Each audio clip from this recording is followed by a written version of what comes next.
Hello, everybody, and welcome to the Big Chill Podcast. You are now listening to episode 21, The Bane Situation. Welcome, everybody, to another Monday edition of the Big Chill Podcast, where I'm sure we're going to have quite a few overreactions from the group here, especially Mr. Eddie Hewitt, who joins us just a little late from a few pints while he can still get them in Paris. So, Eddie, did you have like a last hurrah here before they close down the bars and your life becomes miserable again? You don't have internet, now you don't have a place to drink. I mean, my life is always miserable, right? Like, we're not.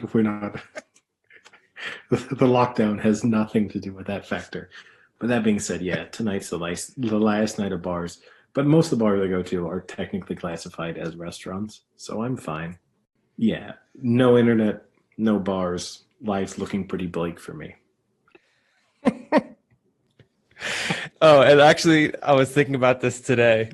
I know very early on when we kind of just started the podcast, we were talking about the icebreakers for like the Zoom things and stuff like that. And I was just thinking again, because it came up in another Zoom call today, for recruiting for students for next year, like how we should do it on Zoom and things like that. And I was like, oh, I had this great idea. We should do icebreakers. And I was telling them some of the questions.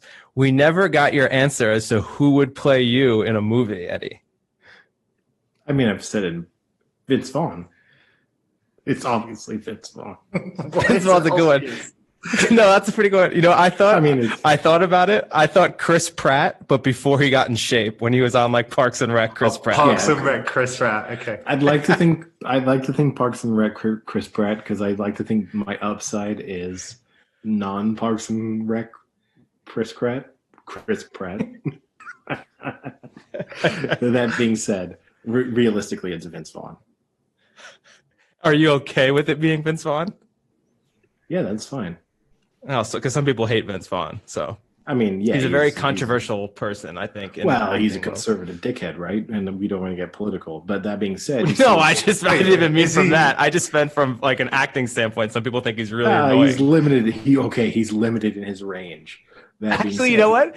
It is a good one because he just kind of just keeps pressing home the same joke over and over, kind of like you do. You just never let go of anything. It's true. And also, like, right, he dated Jennifer Aniston. So can I complain about being compared to someone who dated Jennifer Aniston? No. What kind of Vince Vaughn are you, though? Are you like Dodgeball Vince Vaughn or like True Detective Vince Vaughn? Oh, I'm not True Detective. No one's True Detective Vince Vaughn. No one's that. I'm comedic era Vince Vaughn, which is like you had a little bit of, you might have been going somewhere, then life went down the wrong path, and now you're funding a dodgeball team to try and save your life. You know, that's me. That kind of hits home with the softball story, actually. Oh, I mean, it's not far. It is. It's like the true underdog story. It's perfect. I'm about 10 years away from just being the guy funding that softball team, and I'm throwing wrenches at Tim, hoping that he can catch him. I can see. With that, then you have to be the guy in the wheelchair. That's not Vince Vaughn anymore. That's Patches O'Houlihan. Okay. You go from Vince Vaughn in fairness, to Patches O'Houlihan. Hold on a second. You know, like my softball coach is called Dick Van Ham, so we're not far off here. Wait, ham as in the food, or Han as in like the German name Han? Ham as the food. Dick Van Ham, like the food. That is my softball coach. He is an 82-year-old softball coach of ours. I wouldn't call him a softball coach. That implies like he's like getting paid to coach your team. He happens to be the guy who cares the most. No. He pays for our team. He pays our entry fee in every league we play in. Yeah, but coaches in baseball don't pay for their team to be in the playoffs. Wait, Eddie, is he your softball sugar daddy? In essence, yeah. Yeah, and it's true because he likes to recruit big, muscular men. That's like one of his things. He likes to recruit people who like are there for like foreign service and things like that. That being said, we did one spring. Tim from his gym once brought like the UCLA third string quarterback was studying abroad in Paris for a semester, which they were like, don't do this. You're ruining your football career if you do this. And he was like, look, I'm the third string quarterback. What the hell do I care? Like football's done for me. And he came to Paris to study abroad, and Tim met him in a gym. And he was like, hey. We won't go any further into that part of the story. How they met. How they met, who knows? But he was like, hey, come out and play softball with us. I'm assuming if you're the third string quarterback for UCLA, you must have a pretty good arm. And the guy was like, yeah. And I'd be athletic. Yeah, he was like, I'm a Division A. He was 21 at the time. He was like, yeah, I'm a Division I baseball recruit in addition to being UCLA third string quarterback. And this guy came out and he came out to our softball team, and Dick Van Ham was like, so have you ever played college baseball? And the kid was like, no, because I've been playing college football like ever since I went to college. Dick Van Ham was like, okay, you're on the bench.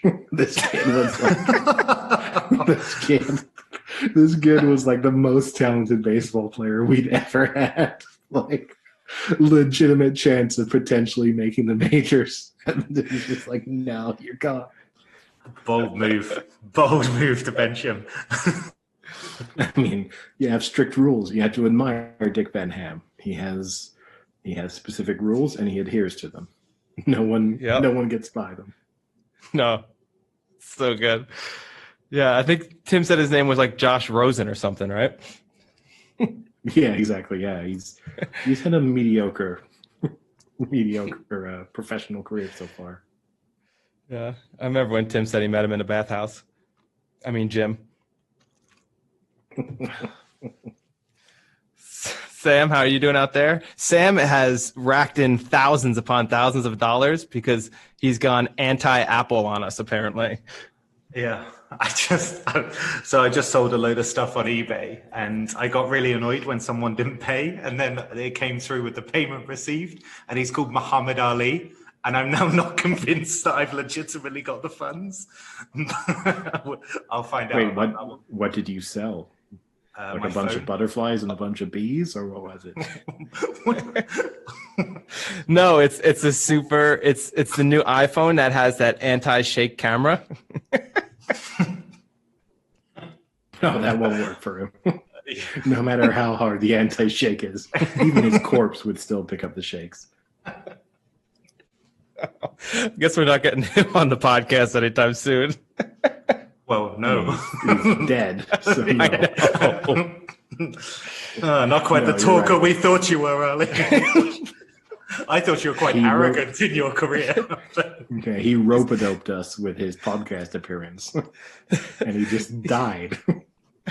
He's so humble, wouldn't even speak a word. All right, let's get started with the NFL. I think that's the best place to start, although the Premier League had a few interesting results that we can get to a little later. And Sam's thinking that this could be Arsenal's season with the way things have shaken up so far. But what are the main takeaways you had from watching this Sunday football? I had such a mixed... Go on, ask me that question, because I had such a mixed reaction to almost every game I watched. Are the Niners done? No. The Niners aren't done for this reason. The Giants almost beat the Rams. So I'm not going to say the Rams are suddenly incredible. On top of this, you were trying to talk up as if there was like a QB controversy with the Niners over whether or not Garoppolo will get back in. I will say this. If the Niners had had Garoppolo, they win that game easily. And I'm not even calling that into question. Well, I think now the QB controversy is Garoppolo versus Beathard. Bethard, yeah. I mean, no. Great. Bethard's had his chances before. There's no QB controversy there. He did an okay job of moving them down the field. I'll say the only thing, as my Niners analysis, just so we can fall into the category of a Niners podcast once again, on the 2-point conversion at the end, he got a little bit undone by the fact that Kittle dropped I think most of the time Kittle catches that. At the same time, I don't know why he didn't just run it in, because he had all the space in the world. He could have run that in easily. If he had run it in, then the way he marched them down the field, once they got the ball back, they would have kicked the field goal to take it to overtime. Yeah. So for those who didn't see, the Niners were down 11, right? Yeah. Yeah, and then they scored the touchdown, went for 2 to make it a 3-point game, and he rolled out. But I agree, he could have run it. The only thing I'll say is when you watch the replay, they didn't really show to the right. So I don't know if there was a guy maybe coming down hard that you couldn't see. But regardless, I mean, he hit Kittle right in the hands. And Kittle had a great game up to that point. I think he had 14 catches. Kittle should have that game. Kittle should have caught it. You need to catch that. You could tell from Kittle's reaction that Kittle knew he should have caught it too. That's the other thing. Like, you can always tell from the receiver, like when they kind of roll over and the ball's on the ground, and you can just see on their face. There's that moment where they judge, like, oh, it was a little in front of me or a little bit behind me, and Kittle was just like disappointed in himself that he hadn't caught it. So, did you just say when the player rolls over and the ball's in his face? No, ball's on the ground. As in they haven't caught it. Okay. Look, the thing is, if he catches that, do the Niners win that game? I think it's always difficult to judge because I think they at least tie they it. Attempted one of the Bring it to overtime. One of the worst onside. They attempted one of the worst onside kicks in history. I don't get what Robbie Gould was doing with the drop kick, where he kicked the ball. This is the thing that bothers me. Like, I approach this, like, it's one of those weird things where I approach this as a European who kind of got involved in American football. And I look at sometimes how kickers kick the ball.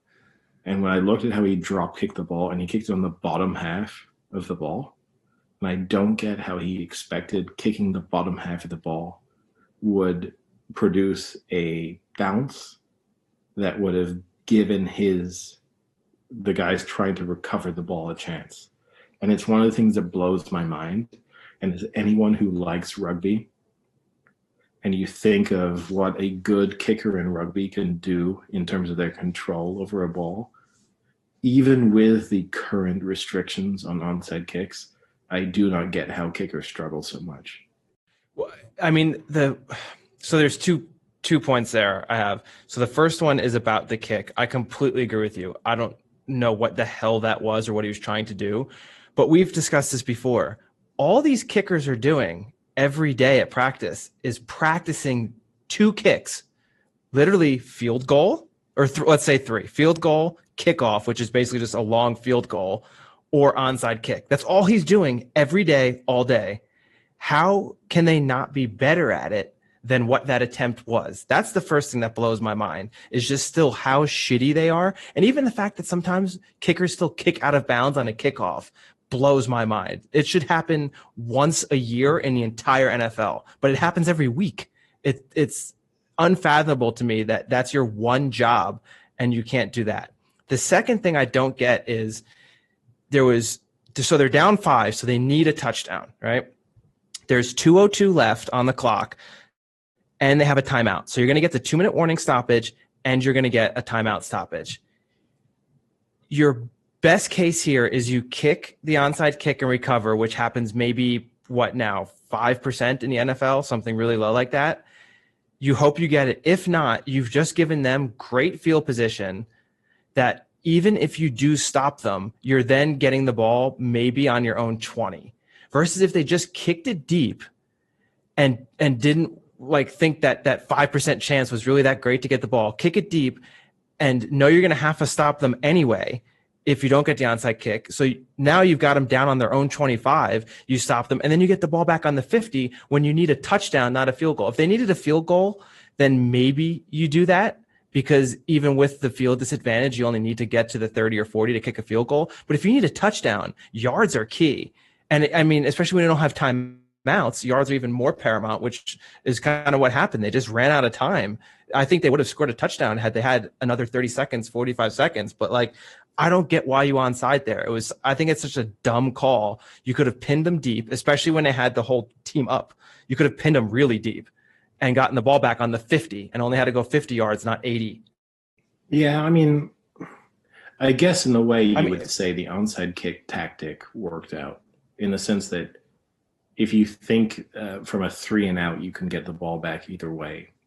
It doesn't matter. And in the end, it does matter though. If you have a minute left, wouldn't you want the ball on the 40 or 50 than on your own 20? My only criticism of the way they marched down the field, which was pretty effective, is they never threw the ball to the edges, and they like never took the ball out of bounds. And so they marched the ball down, but they ate up 15, 20, 25 seconds per play. And if they'd maybe taken the ball out of bounds once in that time, then they would have left themselves an extra 10 seconds on the clock, which would have been huge when they got the ball all the way down in the red zone. So, I mean, in a way, they got hurt by two things, which was one, that I think Bethard's like, even when he took the ball into the red zone on the initial drive, he got the sack, which was like, just throw the ball away. If he hadn't taken that sack, they wouldn't have wasted that one timeout, which would have been huge for when they got the ball back. And then second of all, you need to hit a receiver once along the sidelines so that he can take the ball out of bounds and so you can stop the clock. Yeah. And I mean, obviously they're probably taking away that sideline throw, but the time, we've also discussed this multiple times, the time I don't get when you don't do it is when there's about that 6 to 10 second left in the game. And you know all they're doing is protecting the deep ball. You can run a quick, look like you're going vertical, and then just stop 10 yards, catch it, and step out of bounds in 3 seconds, and then you've gained 10 more yards. Like, I'll also I don't say understand why more teams don't do that. On the final play, fundamentally, the throw was almost too good, and George Kittle actually stops. I think it's Deebo Samuel behind him. He knocked out of his hand. Yeah, if George Kittle actually hadn't made a play on the ball, it's probably a touchdown. The issue almost it would have been close. You have two Niners actually in the perfect position to make the play, and they take the ball away from each other. And look, you don't expect that play to be completed anyway. But actually, when you watch that play in slow motion, you're just like, actually, if George Kittle just leaves it, Deebo Samuel I think it's Deebo Samuel behind him, has an easy catch. Like, you would expect Deebo Samuel to make that play. But because Kittle gets the one hand on it, it's incomplete as a result of that. Like, they bat it around because they're both going for it. But, I mean, look, it's a bad loss from the Niners, just from the perspective that the Eagles are awful. And the fact that they... Whoa, NFC East leaders. That's the best stat, right? Is that with that single win, they go top. It's awful. I mean, just what a damning indictment. Now, here's the thing is, I think the Cowboys are about to win the next 4 games that they have. So I think this division is about to be steamrolled by the Cowboys. That being legitimately. You can't use the word steamrolled for that division. I think you can. can. Daniel Jones getting steamrolled. I think you can. No, I mean 2 wins steamrolls that division. Not in that way. But the Niners are going to look back on that loss and just think they really left one on the field. Like that's potentially going to cost them a playoff place. Which, look, the Niners team are so depleted by injuries, it's not going to matter this year anyway. Well, it's not going to matter for home field advantage in the playoffs either. So, so true, but they may not make the playoffs because of that loss. Yeah, I mean, it doesn't matter. The issue I had is they were clearly ahead in that game. I mean, they had that game won until Mullins threw that stupid ball for the interception, and then next drive has that terrible fumble. Like, they had that game in control. Granted, they weren't dominating. But if you had asked me before that Mullins interception who wins this game, 95% the Niners win it. And then those 2 plays just... I think the thing is the Niners have lost 2 games so far, right? And I think both times their defense would have walked off that field and said, I don't know how we lost this game. And like against the Cardinals and in this game against the Eagles, they would both times they'd be like, look, you guys like sold us out. Like if the offense had not just totally left us down, we have done such a good job of shutting down another team. We forced a turnover. We forced like so many 3-and-outs. We've given you great field position, and you have just completely let us down. And that to me is the worst thing about the Niners so far through the 4 games, is that in both of their 2 losses, and that's the thing, right? Like in a way, their defense is almost more depleted than the offense, in the sense that you would say like Bosa is one of the top 5 defensive players in the league, if not one of the top 5 players in the league. Then you have Bosa out. You have a number of other players out on their like defensive line, and still defensively they're getting the job done. And then offensively, you're just like, God, guys, come on. Sometimes just put together, even if it's not a scoring drive, just string together 3 first downs so that when you punt, you're not giving the team the other ball, the ball back on their own 40. Like, just give us a break. And they're just not. I mean, here's the thing: is like you coming, and by you I mean Frank, coming into this week trying to talk it up like there was some kind of QB controversy in San Francisco. There's no QB controversy in San Francisco. No, unless as if they want to trade. Do they want to trade Mullins for Daniel Jones? Because they looked about the same there. Yeah, because Jimmy G is getting this job back as soon as he's able to walk. So yeah. This is fine. So maybe let's switch then from a team that's dropping in the NFC rankings to a team that seems to be climbing its way back to what people expected in the Tampa Bay Buccaneers. Down 17, led by 42-year-old going on 22-year-old Tom Brady with 370 passing yards and 5 TDs. What do we think about the Bucs? Are they for real? No. I watched that game, and as you know, Frank, I had money on that game, and I did not have any confidence in them winning up until the final 90 seconds of that game. So, okay, Brady had 5 touchdown passes to 5 different receivers. Admittedly, one of the huge plays probably involved Evans pushing off on the guy covering him. I will say, no, that was not a push off. No, they got. Look, not a push off. I wanted them to win, so I'm not going to say it was a push off. But when you watched it in real time, you're like, "Whoa, that's probably going to be a flag." Oh, it's not a flag. That's lucky. But listen, who was the guy they went to in the broadcast? I forget who it was for that one. Was it Gene Steratore or whatever? Yeah, Steratore. Yeah, exactly.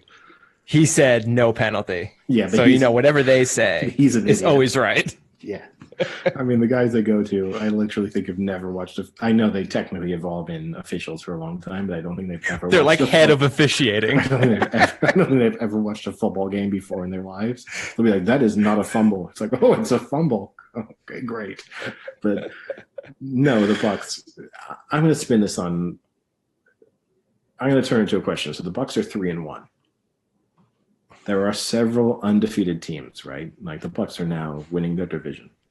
There are several undefeated teams in the NFL.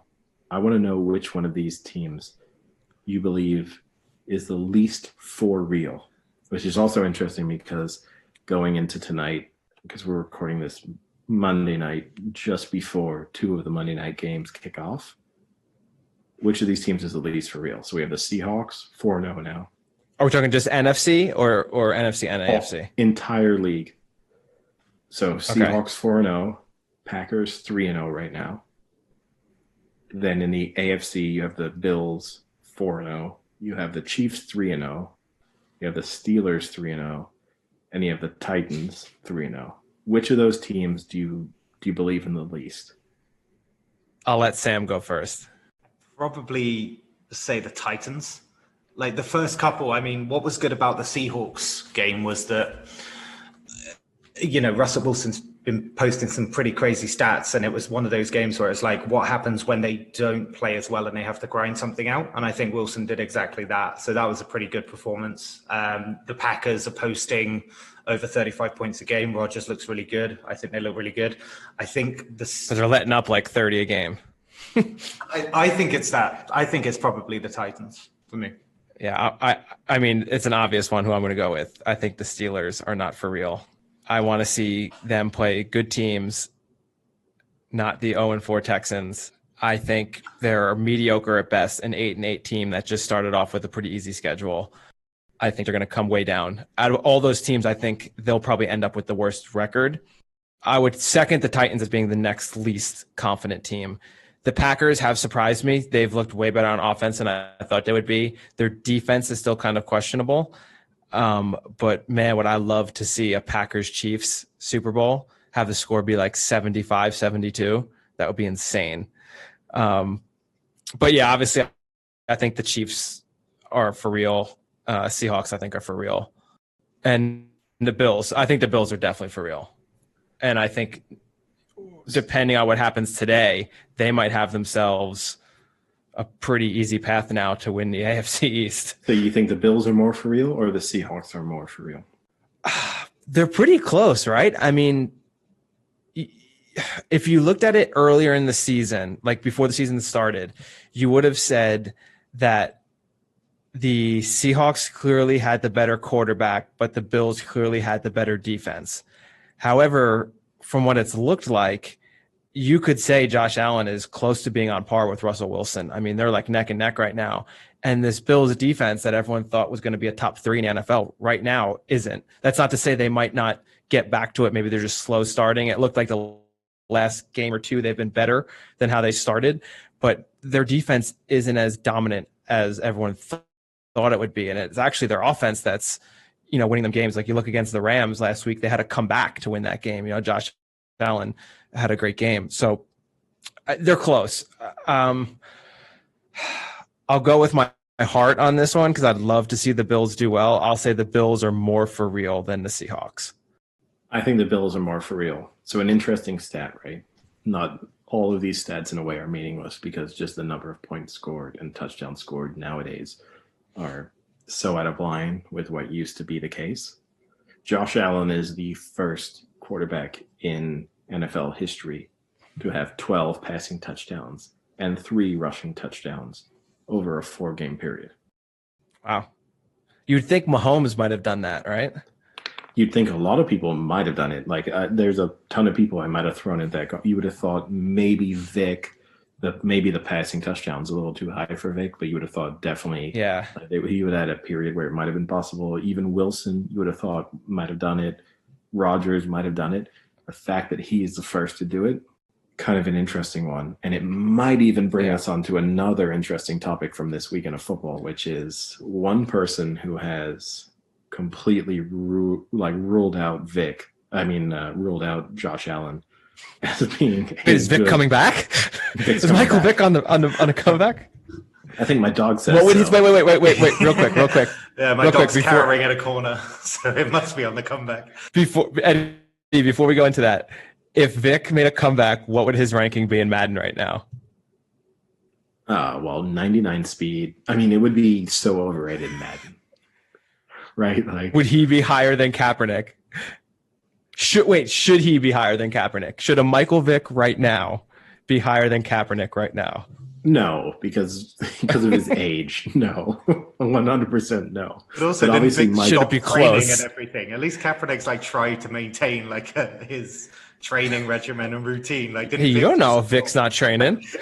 He's not training. Well, he's training something. He's doing something. He's probably training a bunch of bulldogs somewhere, but that doesn't count for being NFL. Hit balls, right? Eddie. Bulldogs aren't good fighters. Well, that's where Vic went wrong. Yeah. Or that's where Vic's short snout. That's how Vic got caught. Because if you don't win, people notice. But no, it shouldn't be close. But that does bring me on to an interesting.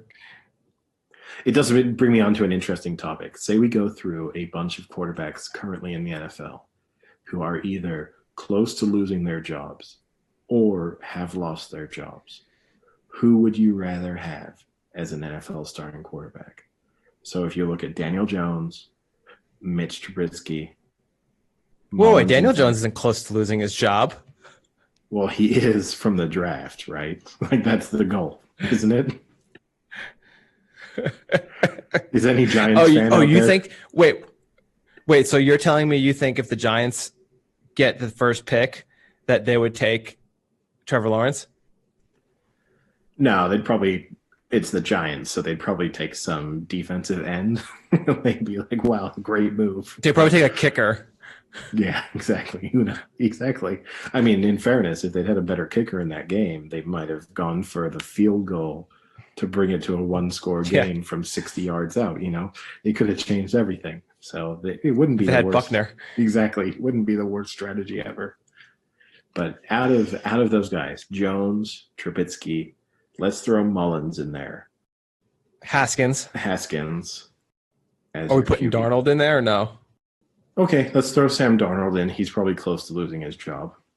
Let's throw him in too. So Sam Darnold, Mitch Trubisky, Daniel Jones, Dwayne Haskins, Jameis Winston. Let's go from those five. Who is the one you want as your starting QB if you're starting a new franchise today? As much as it pains me to say this, it would probably be Daniel Jones. He has some upside. I mean, listen, I watch every Giants game from start to finish. He has some decent upside. He can actually run the ball pretty well. I mean, he has some decent runs. He's got a good arm. Like, he can throw the ball. His issue is just stupid turnovers. If he could, even in this game, he played better because he didn't just turn over the ball. Statistically, it wasn't a great game, but he wasn't awful because he didn't turn it over. Like, he didn't have 2 fumbles and 2 dumb interceptions. If he can cut those out, he can be close to like an Alex Smith, like, not going to win you games, but, can be a pretty good game manager. I don't know if I can say the rest for them. Maybe Trubisky. I guess Trubisky is now a game manager at best. But, I mean, Trubisky's had, 4 years now and hasn't done it. So I think, Jones is only in his second year. He hasn't played a full season yet. I never liked Haskins as a NFL QB. He was good in college, but it was more because the routes they were running were pretty easy for him on Ohio State. But I have not been impressed with him. Mullins, no, not after last night. I think that's it. Oh, and Sam Darnold. I never liked Sam Darnold, even at USC. I thought he was trash. It's interesting, right? Because in a way, I agree with you. And we were speaking throughout the Giants Rams games because we both had like a financial interest in that game. And for me, it was a relatively important financial interest that the Rams won. And I was scared in the fourth quarter of that game that the Giants were going to win. And that's a compliment to Daniel Jones, that whenever the Giants got the ball back, I legitimately thought that they were going to put a touchdown drive together. That being said, they never put a touchdown drive together. And if the Rams offense had been even semi-competent throughout that game, it's not close. So it's a weird one where the final score, the incompetency of the Rams, or even if you want to give credit to the Giants defense, flattered the Daniel Jones and the Giants offense so much, where there were moments where you're like, oh, they got 9 points, but they feel like they're moving the ball at will. It's like, no, they have 9 points.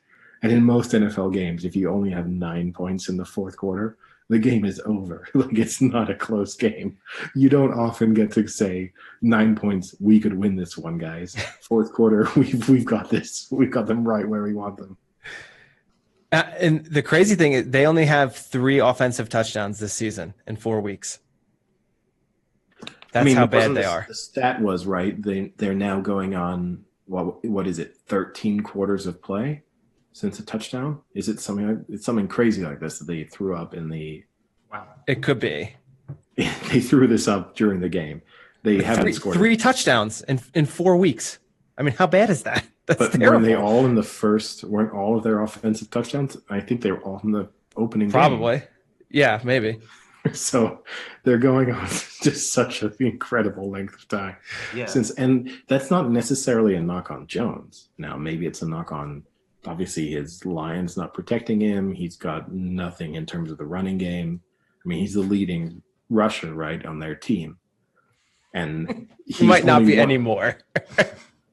No, he was going in. Is he still? No, he still is. It's got to be close. Wow. There's only 2 quarterbacks in this league who are the leading rushers on their team. It's Daniel Jones and Lamar Jackson. That's it. So it's a tough one to read into this. But at the same time, the Giants are awful. So part of the reason why he's the leading rusher is because there's nothing good about their team. He's running for his life. Yeah, at times, but could he go to a better spot and be in a better place? Probably not helped. Also, it might bring us on to one of the more interesting topics of the weekend.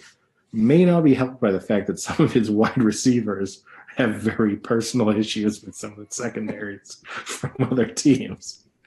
Hey, what's happened? I didn't read this. So yeah, I sent it to you guys, but I guess Sam didn't see it. So Golden Tate and Jalen Ramsey had a ongoing Twitter feud that then obviously spilled over into the game. The thing I will say is Jalen Ramsey absolutely destroyed Golden Tate on one of the plays. They don't have Frank, they don't have an ongoing Twitter feud. Yeah, they did. No, the feud is as a result. No, I know. I'm going to explain what the feud is a result of. But before the game, they were going back and forth on Twitter. No. Like, yeah, but you're doing a disservice. No, you're doing a disservice. Yeah, I want to say what happens first, and then I'll explain why. No. Oh, you want me to explain why? Okay. No. Sam, I'm just about to tell you what Frank is about to describe as saying it's a ongoing Twitter feud is such a disservice to Golden Tate. But go on. Frank, please explain what the issue between the two of them is. So anyway, Ramsey crushed Tate on the field, and they were like going at it the entire game. Then after the game, apparently, when everyone shakes hands and stuff like that, they got into a fist fight at the end. So it turns out, well, it doesn't turn out, but this is what happened is that Jalen Ramsey has 2 kids with Golden Tate's sister. He's the father of 2 of her children. And I don't know if this is the third one or if it was during the second one. While she was pregnant with the second child, he then abruptly left her to date a Vegas dancer. AKA stripper.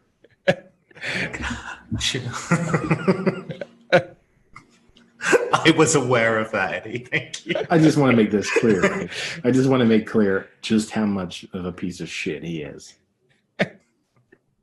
This is also the same guy who trashed Josh Allen and said he's not good. Oh, no. His Josh Allen remarks are worse than that and have aged even worse than that. Now, here's the thing is, Golden Tate, and again, I wanted the Rams to win that game, and Ramsey's play on Golden Tate on that third down was huge, and the way he pushed him back on that play and just smashed him into the ground, killed them. It was massive, and it was like an almost momentum-turning defensive play. So, as someone who wanted the Rams to win, great. That being said, I wasn't totally aware of the extent of their personal feud before that play, and the interesting thing was throughout the game, the announcers kind of hinted at it. As it transpires, Ramsey's just an absolute piece of shit, and I've already been aware. I've been aware of his trash talking before, but when your trash talking crosses the line of you're just dating other players, sisters in the league, impregnating them, leaving them big pregnancy for strippers in Vegas, you are just a piece of shit. Eddie, one would say during that play that Jalen Ramsey hit him and dropped him, just like he did his sister. Yeah, it's not far off. It's hard to say who he did worse to, right? But I mean, here's the thing too, is right. So you mentioned his Josh Allen comments. Let's just read back his Josh Allen comments, because we've just discussed in a way how good the Bills might be and how good Josh Allen might be.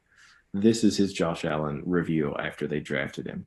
I think Allen is trash. I don't care what nobody say. He's trash. And it's going to show too. That's a stupid draft pick to me. We play them this year, and I'm excited as hell. I hope he's their starting quarterback. He played at Wyoming. Every time they played a big school, like they played Iowa State, which is not a big school in my opinion, because I went to Florida State, and he threw 5 interceptions, and they lost by a couple touchdowns or something like that. He never beat a big school. Now let's fast forward to 2020. What does he say? Let's fast forward to 2020. And Jared he's Goff talented. Yeah, that's what he said. They asked him again, and he said he's talented. After they played them, and the Bills beat them. But he's had to then subsequently admit this fact. But also now when you're looking at the Bills as legitimate Super Bowl contenders with Josh Allen as their starting quarterback, just potentially an MVP candidate. Yeah, everything about Ramsey. And look, his analysis of other NFL players is one thing. The way he's then behaving, I'm all in favor of Golden Tate. And you can watch the videos, because that's the interesting thing. In the actual coverage of the game, they didn't get any of the fight on camera. But you can go and look. The fight just kicked off in midfield. The two of them just went swinging at each other. I was going to ask, was it like in a tunnel or something? But no, it was right in midfield. You can watch. Just go on Twitter, look up the videos. The two of them just threw haymakers at each other at midfield, and then the two teams swarmed on them. I will say this is, there's not maybe as many players from the Rams coming in to defend Ramsey as you might think when one of your teammates is in a full-on brawl. And I think that's quite revealing. Well, supposedly, too, Ramsey threw the first punch. Several people have kind of said he's an absolute piece of shit. Yeah. And just the fact that he keeps talking trash about Golden Tate, like even in the build-up to the game, right? Like part of the thing is he's kind of saying like Golden Tate needs to get over it and all these different things. It's like, hold on a second. You left his sister mid-pregnancy for a stripper. Maybe just keep quiet about this issue.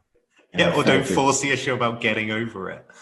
Yeah, exactly. The fact that Ramsey is like, fucking get over it, man. Like, what's the big deal? Like, be a baller. Get over it. It's like, oh, well, you might be out of touch with reality here. Who won the fight? You can't tell. Honestly, you can't see anything. Yeah, you can't tell. You watch the video. It's just 105 men surrounding 2 men on the ground. So who knows? Calm down, Sam. Calm down. That's too many, Frank. Come on. How many do you think you could take, Sam? Wait, what, in a fight? Just on the ground. We'll let you decide if it's a fight or something else.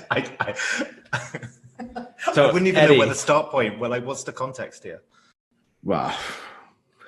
This context. Go on, Frank. Throw your question at me. Speaking of the Daniel Jones debate, how good is my boy Justin Herbert looking right now? If only the Giants had him. I don't think he's looking that good, in all honesty. Really? He was 20 for 25 with 290 yards, 3 TDs, and an interception. He had a perfect QB rating at the end of the third quarter. Herbert, so the only thing I can say is I basically watched 2 Chargers games this year. I watched the game against the Chiefs, and I watched this game against the Bucs. And in both games, he's managed to put his team in winning positions.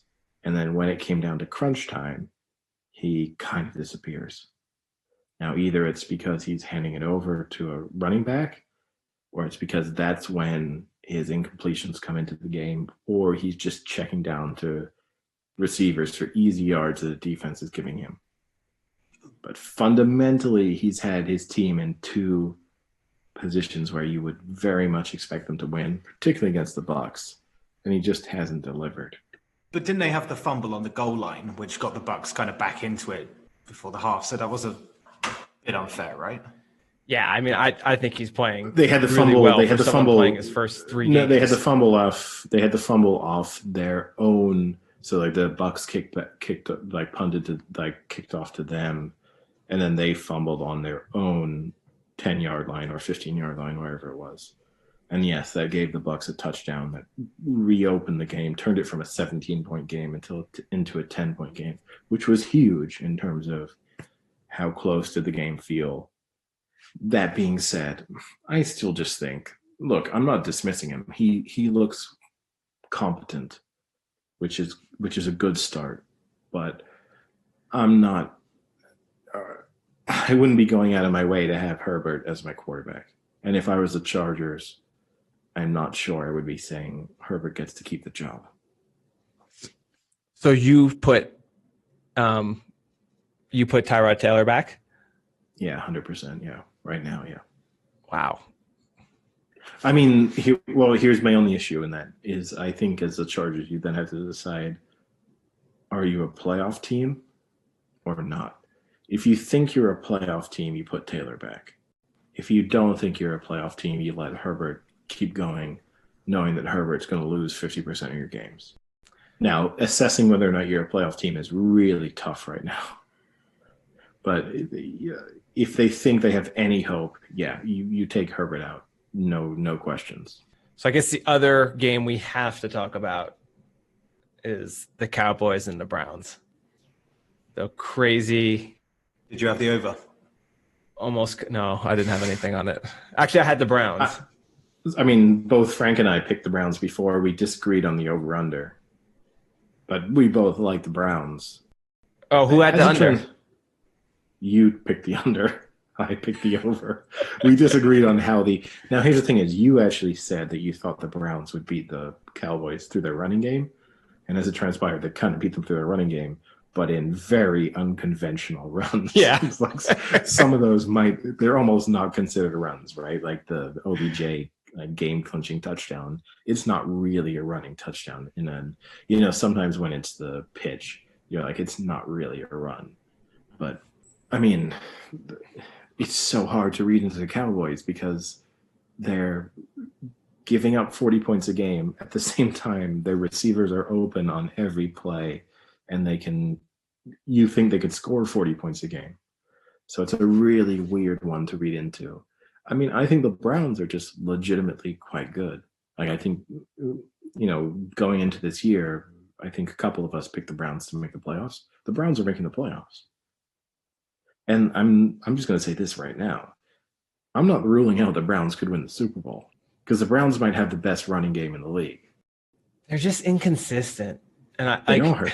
But their defense isn't that bad.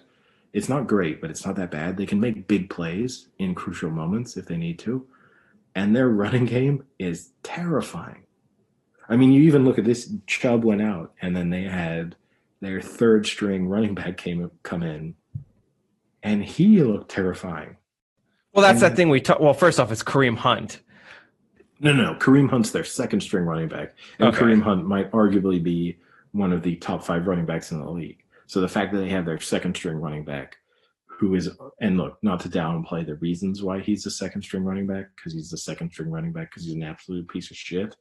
But still, fundamentally. Eddie's on the piece of shit train today. Yeah, he is brutal. Oh, I'm sorry. Sorry to call him a piece of shit because he just kicks his girlfriends. Whoa. She wasn't his girlfriend. Okay, I take it back. Yeah. Kicks random women. Okay, that's acceptable. That actually just sounds more hilarious now. Oh, more hilarious. Hilarious. He's just walking around kicking random women. That just sounds funny. But Sam. Real laughing matter. Yeah. But he still fundamentally, if Kareem Hunt didn't have his off-field issues, he would be considered one of the top 5 running backs in the game. And so the fact that the Browns have him as a backup running back is absolutely terrifying. And whenever they bring him in, and Chubb, the thing is, Chubb deserves, and now I don't know how severe Chubb's injury is and as to how many weeks he's going to be out for. I think it potentially might almost be a season ender. Wasn't he put on injury reserve? I thought that was it. So But the new injury reserve now is you could be 3 weeks even, I think. Yeah. Oh. So it might potentially be a season ender. You don't know at this stage because it's like so inconclusive. But okay, even if he's out for the season, their running game is still terrifying because now, okay, Kareem Hunt gets to just carry the ball for 70% of their carries. And I still can't even remember the guy who came in as their third string running back, Deontay Johnson or whatever his name was. Dearness Johnson. Yeah, he also looked terrifying. So now you have the situation where the Browns are still maintained one of the best running games in the league. So in that game, you had Ernest Johnson, 95 yards, average 7.3 a carry.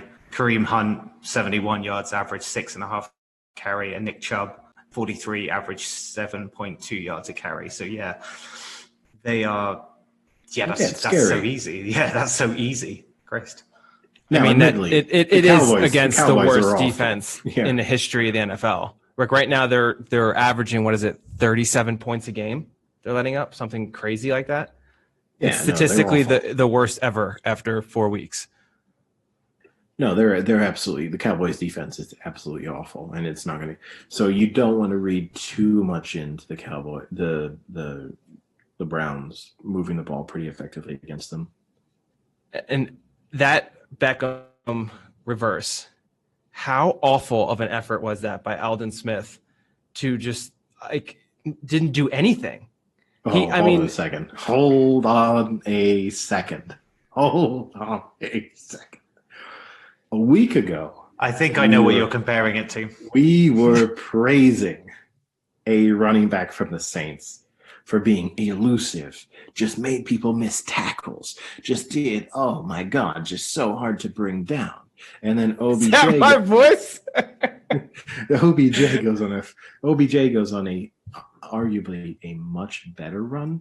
I'm just going to say this. No. And now it's like, oh no, what a bad effort by one of the people in the Cowboys. It was really good blocking in that OBJ run, though. A really good block. I mean, it's just Eddie Aldon Smith, and if that's Nick Bosa, dead to rights. Aldon Smith kind of just runs at him and then stops and just lets him go by him. Yeah, well, here's the thing: is if Nick Bosa had been playing against the Saints the week before, Alvin Kamara's head is in the fucking Superdome stand. So let's not try and pretend. Let's not compare the two, right? His fucking grill is embedded in Nick Bosa's forearm. So let's not compare the two things.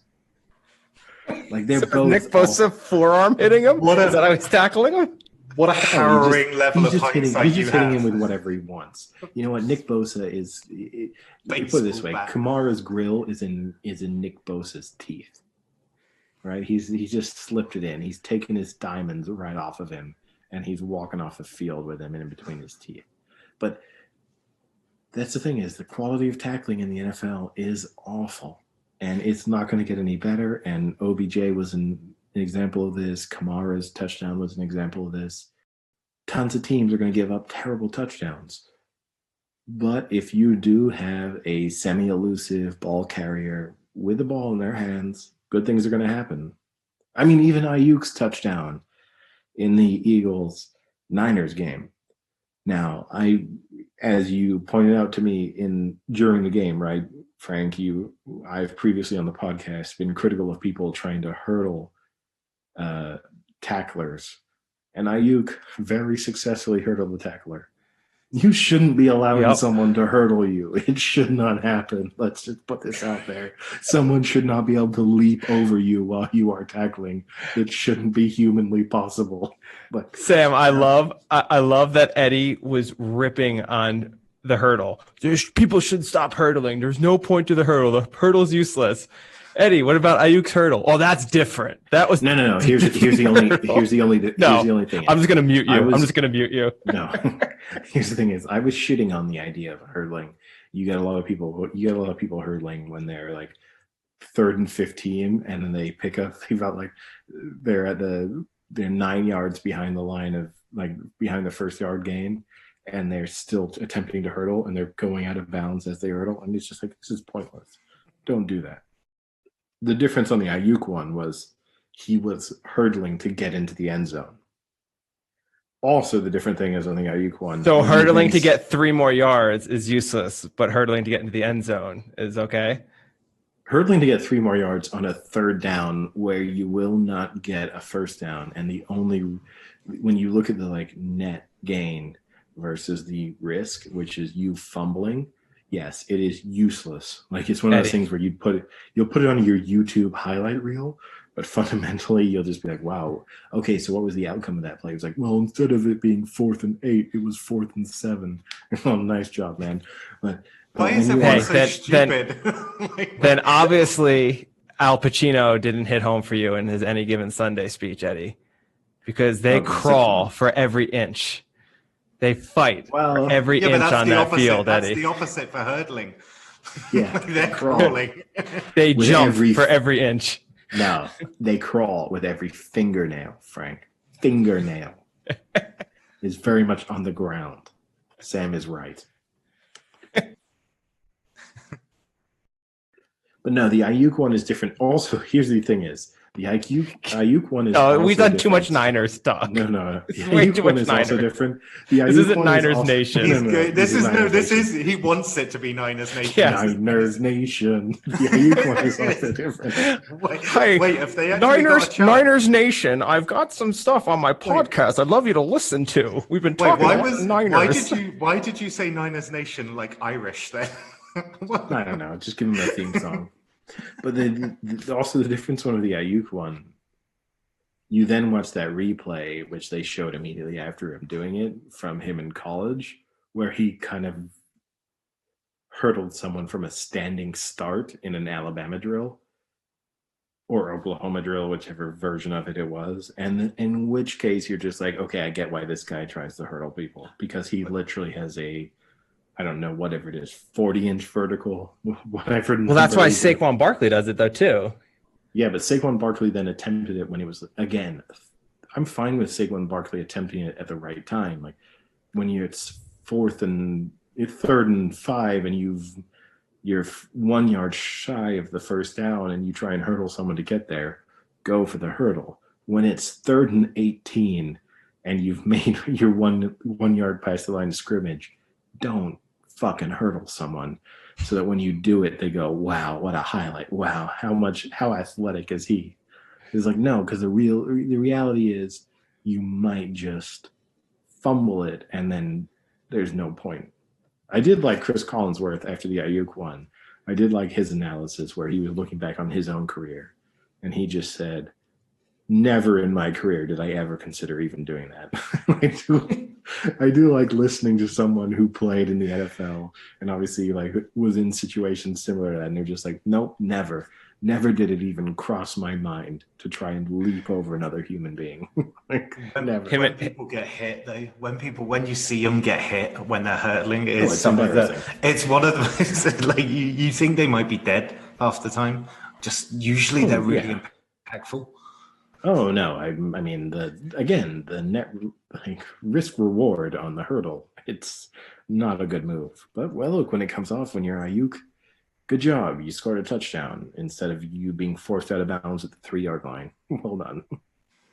Well, he probably was willing to risk his balls because he knew Mullins would fumble on the 3 if he didn't get in. Although I will say this, the Niners' red zone offense continues to look better with either Bethard or Mullins at the helm compared to Garoppolo. That's the only moment where so far I've felt like the Niners have been more efficient. Because obviously against the Cardinals, fundamentally they lost that game from inefficiency in the red zone. And now when you look at they've actually been relatively good in the red zone.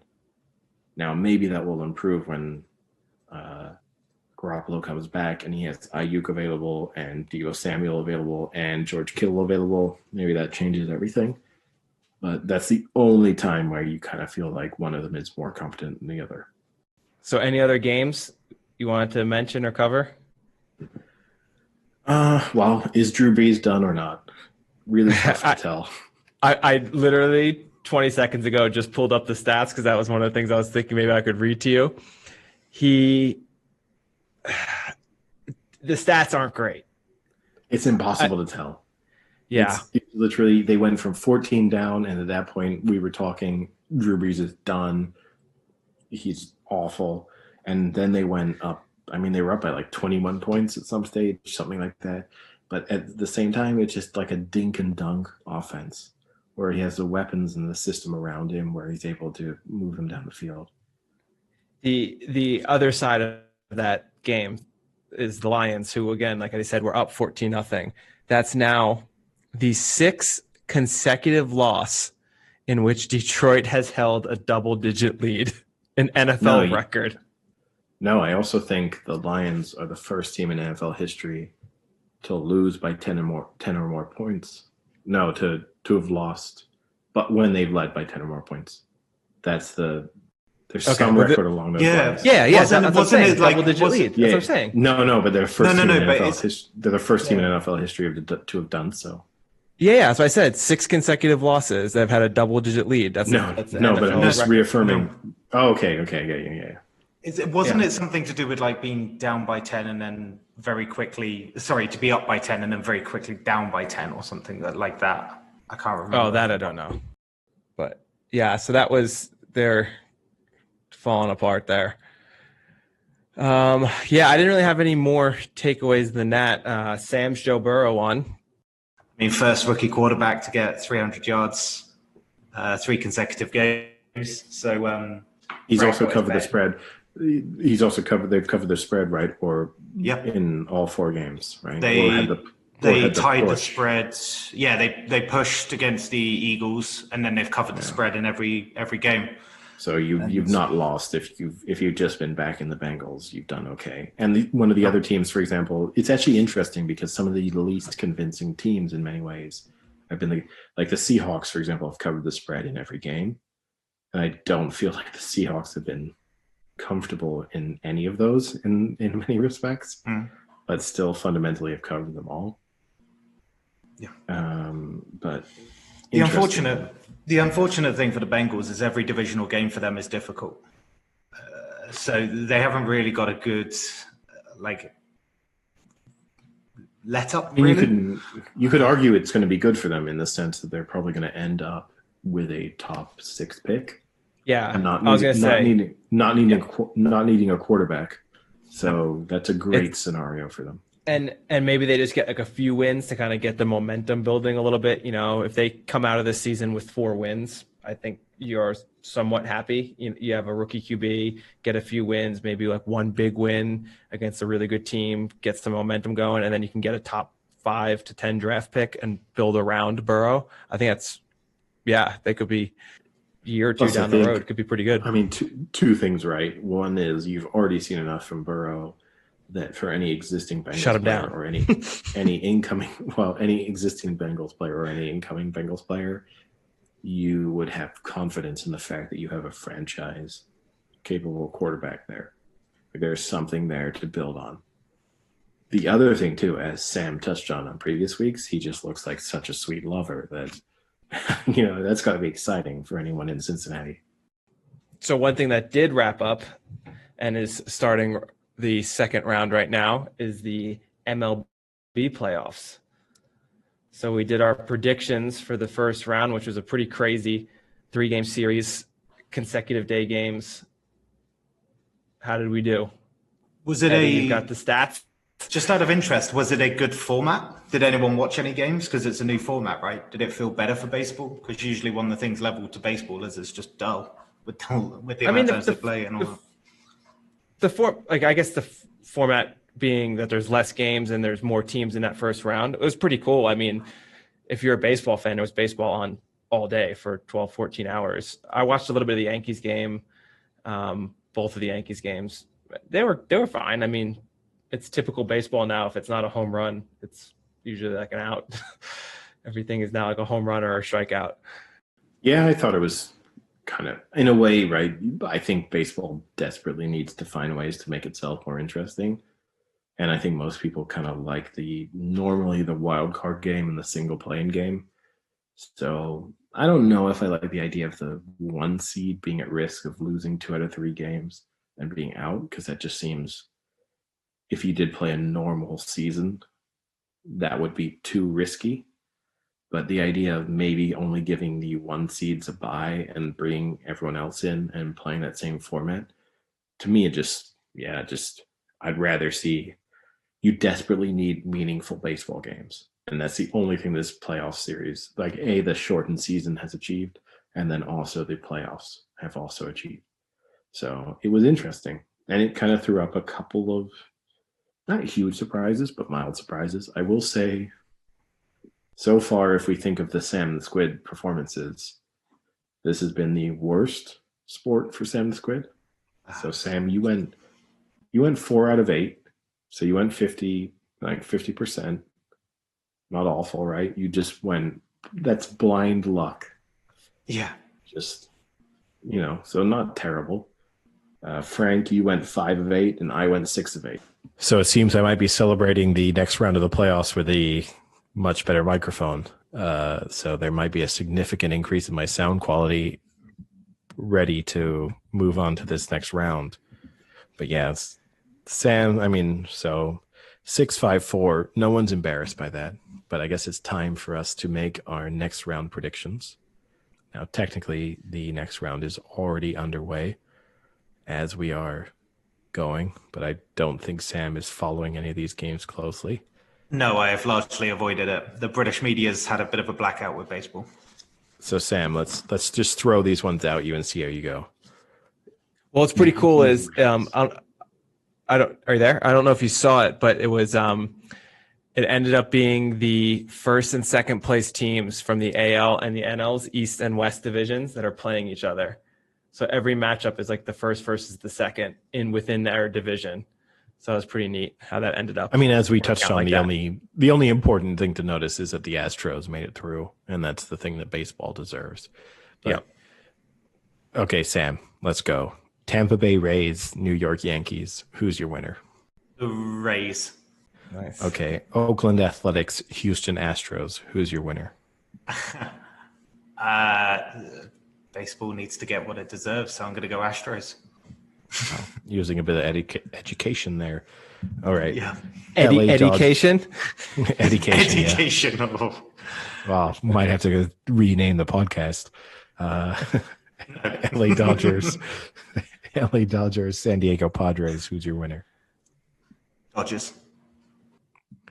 And Atlanta Braves, Miami Marlins. Who's your winner? Braves. Interesting. All right, Frank. We'll do the same for you then. You can throw in any knowledge you want, although actually I guess some of the tips we threw out in the wild card round might still be relevant. Yeah. Rays, Yankees, who you've got? I'll go Yankees. I think, you've got Cole is going to pitch. I think that's going to get you your 1 win right away. So it's a best of 5. So, you got to think he's going to get you your 1 win and then just hope that Stanton and Judge and everyone else could just keep crushing the ball like they did those first round. And I think they're going to win. I think it could go the distance maybe, but I think they'll pull out. What's pretty cool is they hate each other, the Rays and the Yankees. There was a huge brawl they had earlier this year. So that'll be interesting. It's always cool when teams that really don't like each other play in baseball because it can actually lead to a little bit of heat during the game, which is interesting to watch because baseball is usually pretty boring. So A's, Astros. Who's your winner? Oh, you're not going to go with it with me? I'll go with my pick. Segment? I'm picking the Rays. I think the Rays might be the best team in baseball. So I'm taking the Rays. I don't think they're going to win the World Series, but I think they're going to win this series. And I think the Rays are the best team. You're following the squid then? I am scared of the Yankees lineup. I'm not that scared of their pitching. And I think the series against the Indians kind of revealed some of the weaknesses, not only in their pitching, but in their relief pitching. And I don't trust it that much. That being said, their lineup is just terrifying. You just look at, no matter who's coming up to bat, you're just kind of scared. Any 3-hitter sequence is scary. But I think the Rays are just a more well-rounded team, and I'm taking the Rays in a 5-game series.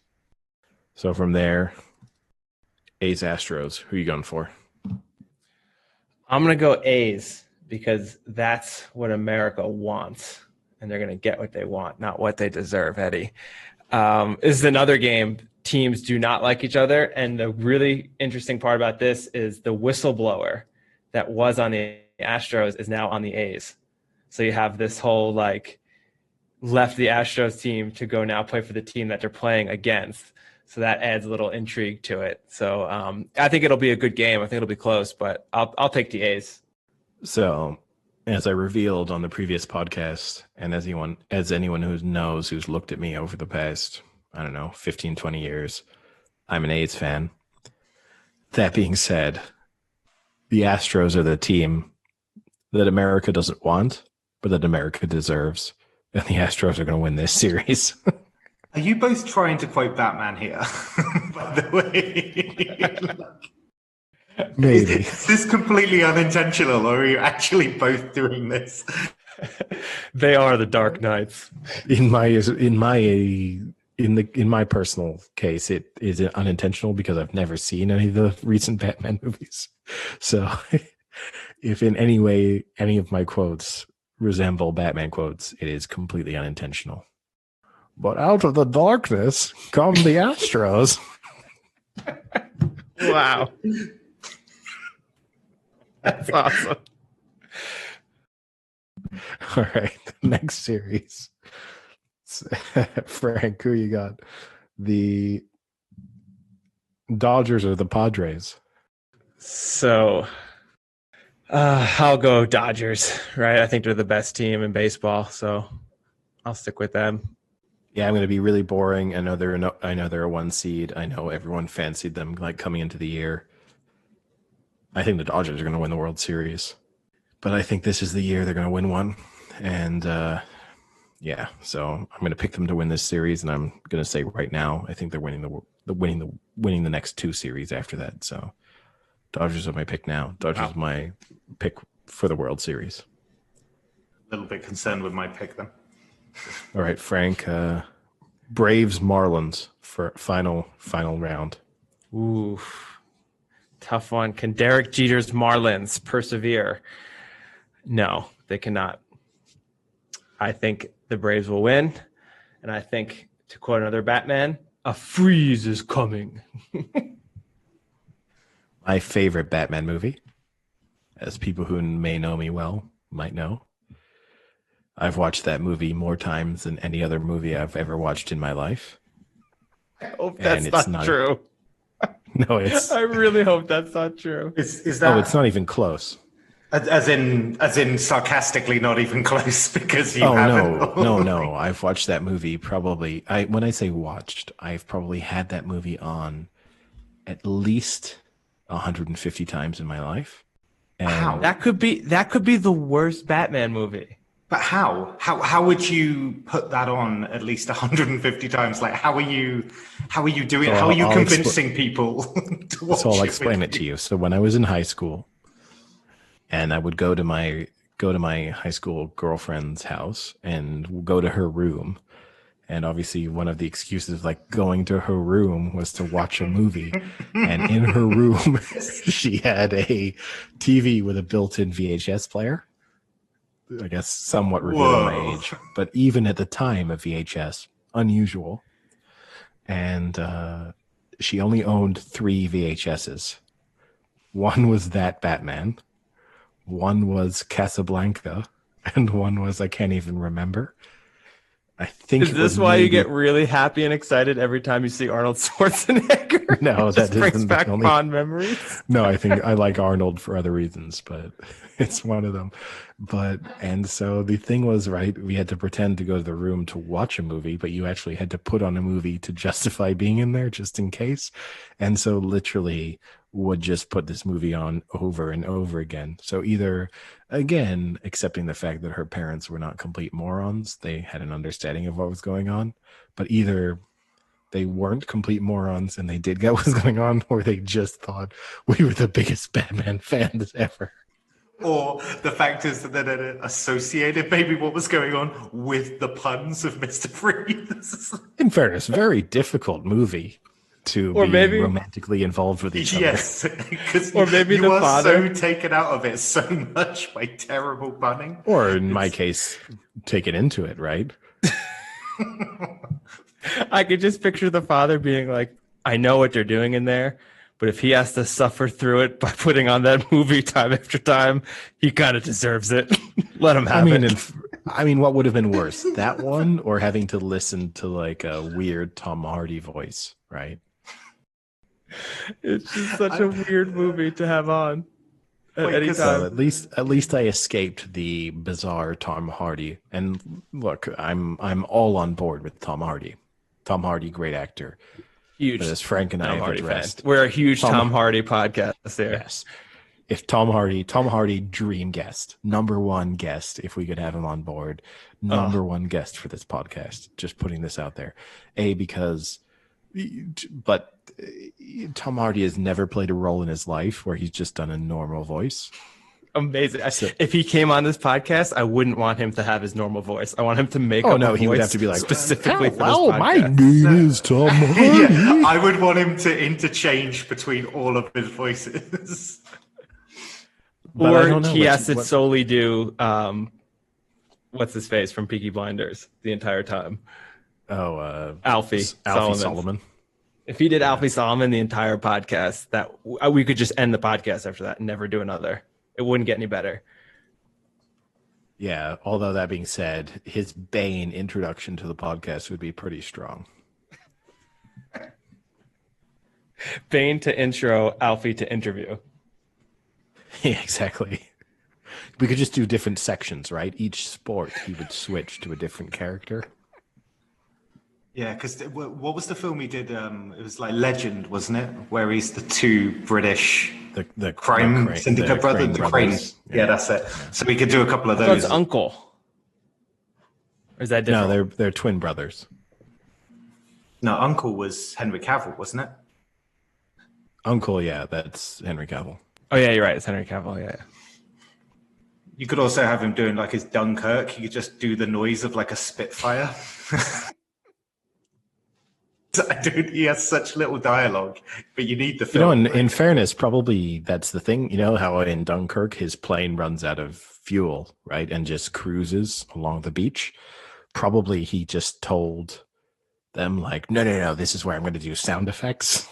he was like, this is where I do the Tom Hardy thing, and he was like,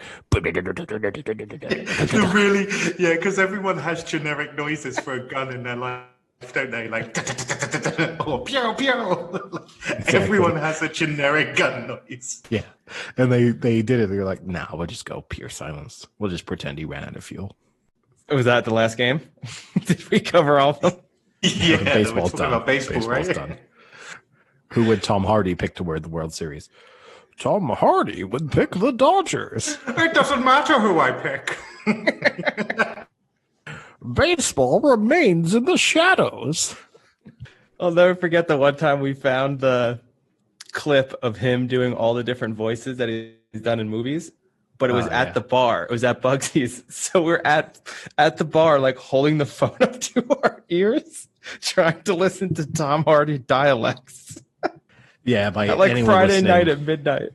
anyone listening, I encourage you, just go on YouTube and just search for Tom Hardy voices and just listen to the range he brings to his characters. And from voice to voice, it's just a wonderful little compilation.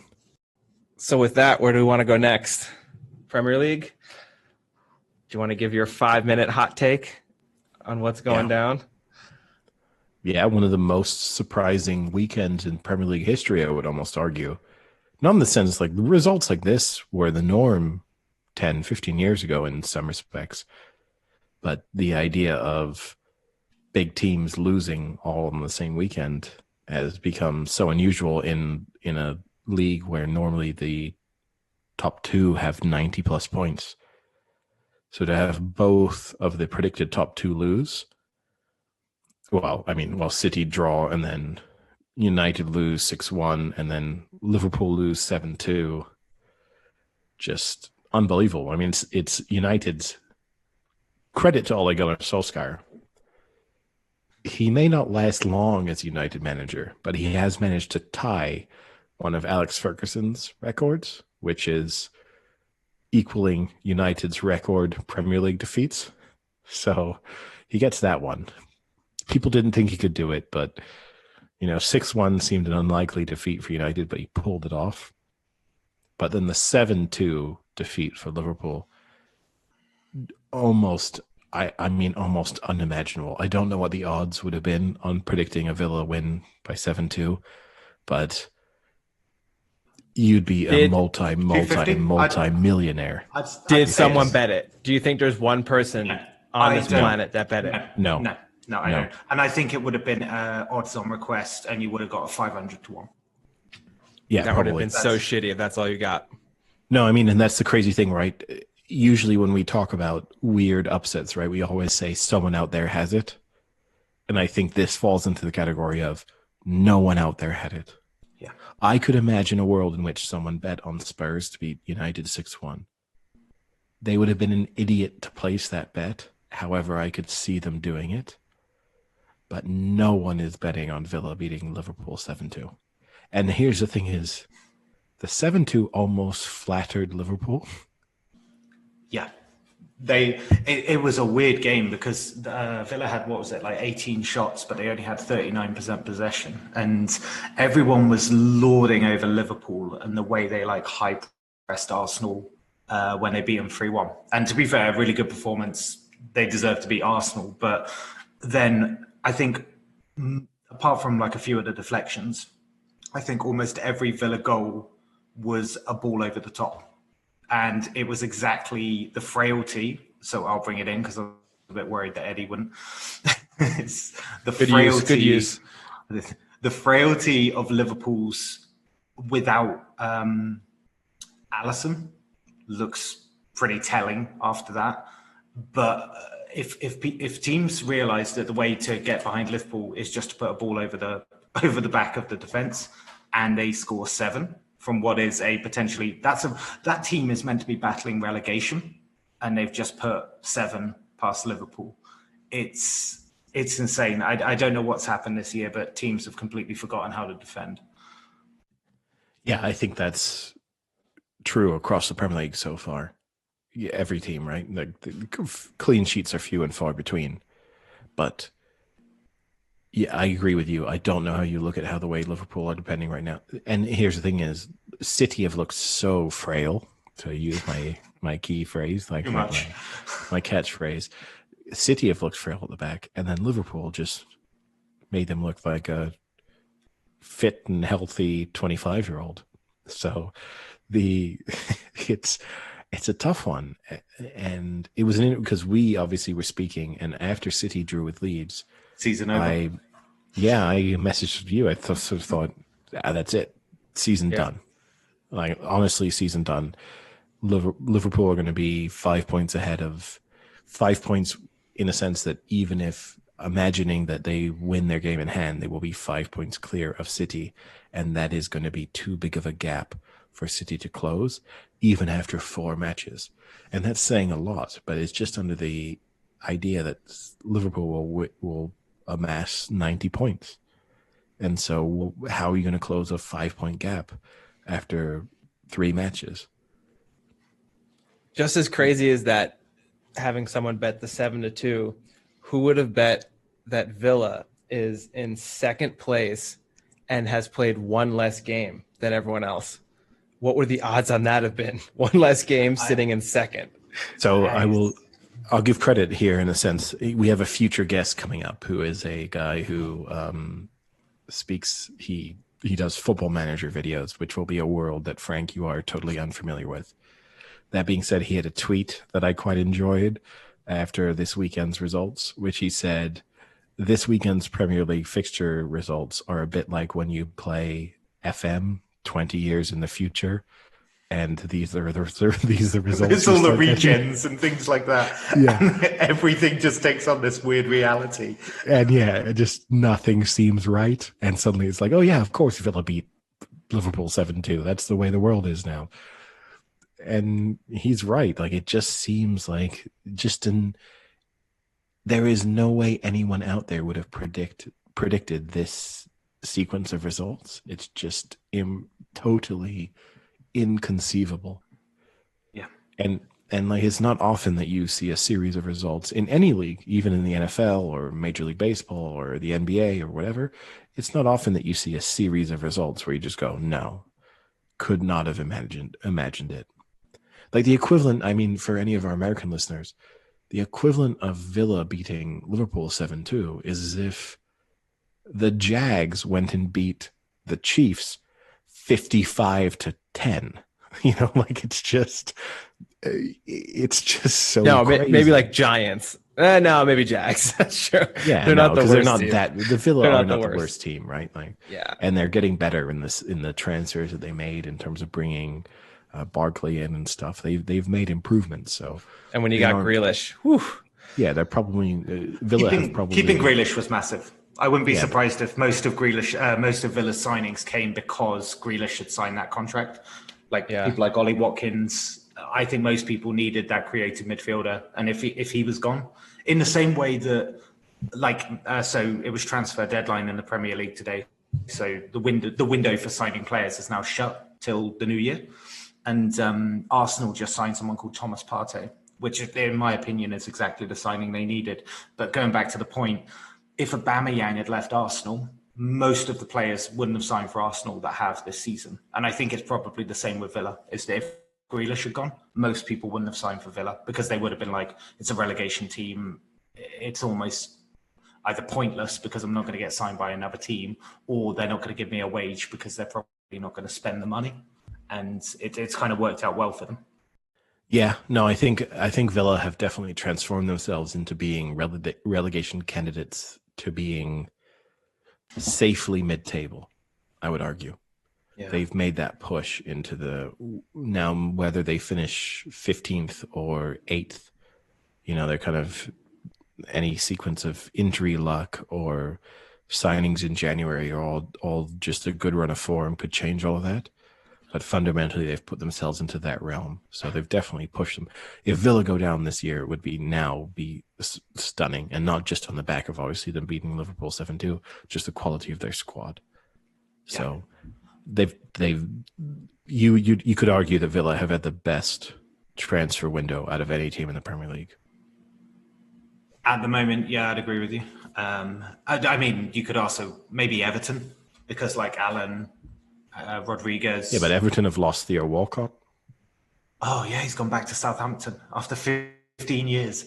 He's now back at Southampton. But and you know what? In a way, Sam, that should really age us because Theo Walcott was called into the England squad the year we met.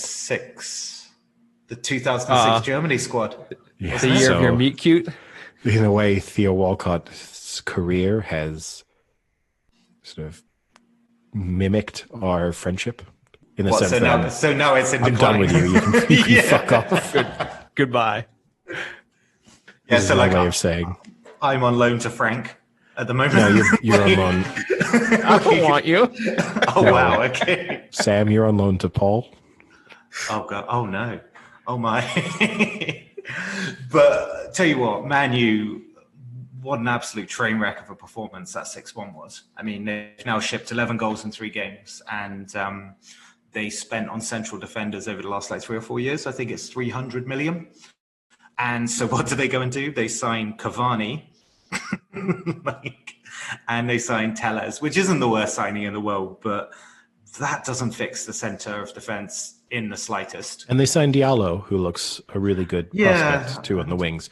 But the crazy thing for me is I don't know, in a way, like they couldn't have signed another central defender because signing another one in a way would have been giving up on Harry Maguire.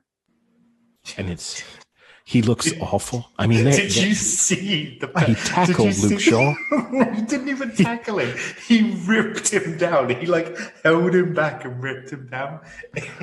It's a tough one. If you're Luke Shaw, it's a tough one to break down because you would have thought Luke Shaw went down and looked at the referee as if he'd been fouled And Luke Shaw looked up as if this is a stone wall. You are giving us a free kick.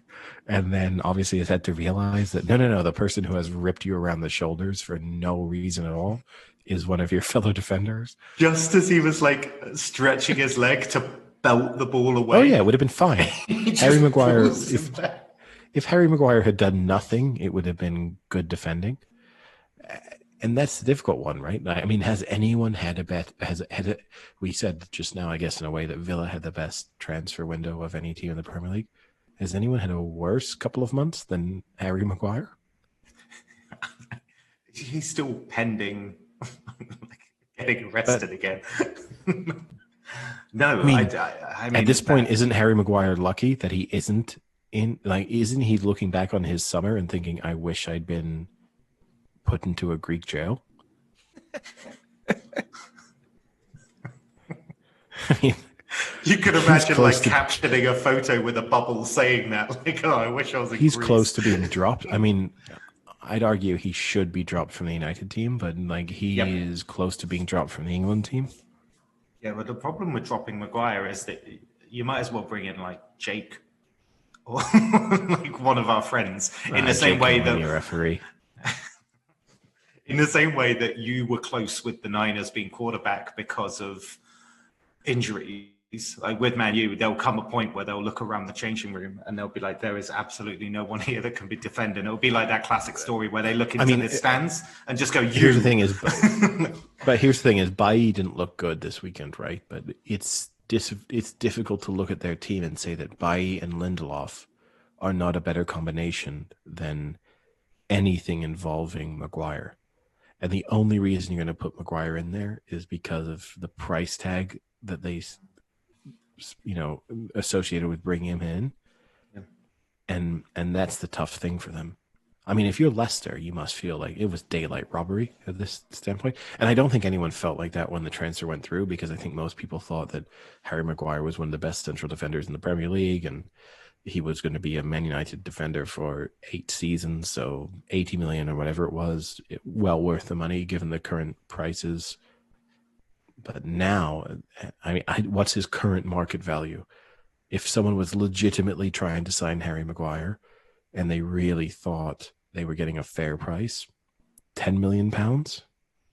Oh, more than that. But yeah, the point is, I'd probably say you're looking at throw out 20, his previous 25 maybe. Throw out his previous transfer dealings.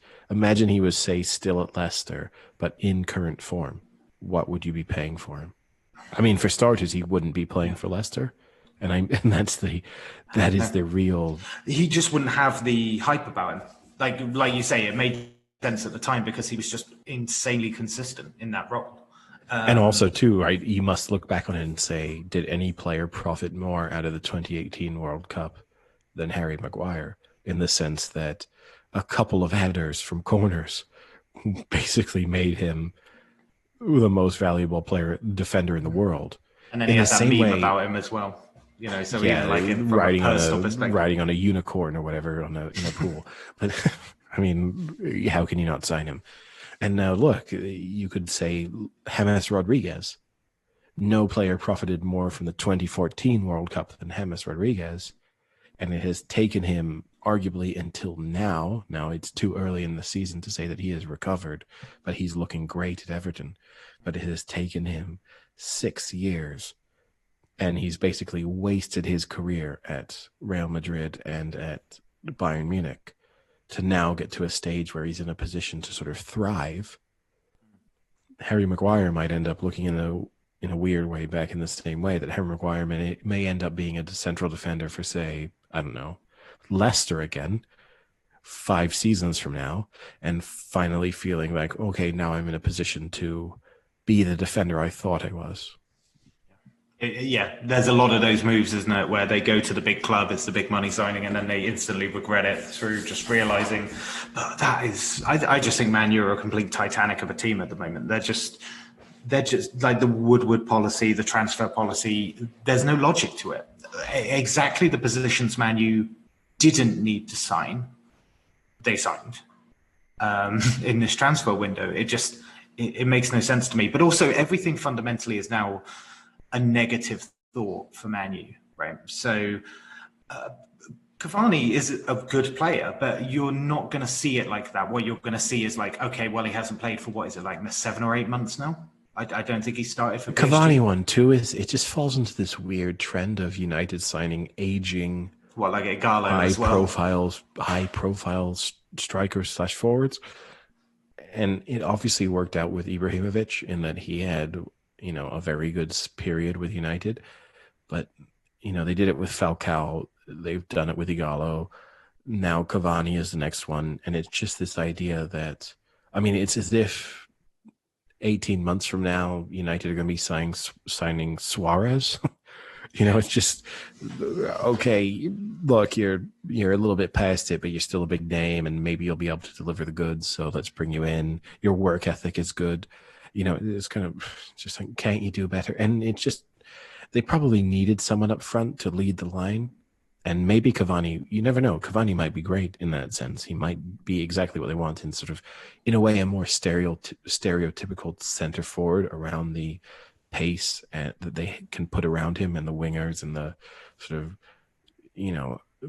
midfielders in behind. But you still just look at it, you should be able to be doing better. And I guess they've been undone.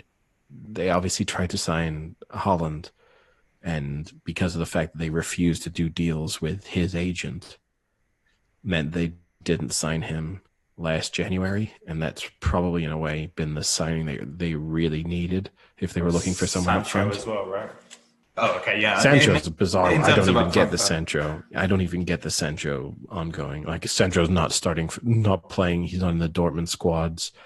They've obviously left him out in the sense that Dortmund thought he was leaving, and yet he's going to stay. It's just such a bizarre sequence of events. Well, they've also, Sancho wasn't in the squad because he went to this Abraham's party, didn't he? And it was like COVID. Again, just footballers being dumb, right? Yeah, but I think that was also he posted on Instagram as well. I think that was also a reflection. I think that was a reflection of him thinking he was gone. It could be. It could be one of those things. But again, that goes down to Woodward, right? Like, just whatever's happening with that transfer policy at Man U just isn't working. They're just getting. And the fact that Woodward still has his job. You even looked at throughout the United Spurs match, and they keep cutting to him in the stands, sitting by himself. And here's the thing: it's impossible to not look like a lonely figure when you're sitting in empty stands at Old Trafford, with a mask on, and there's no one within 200 feet of you. Like, it's impossible to not look sort of desolate and alone.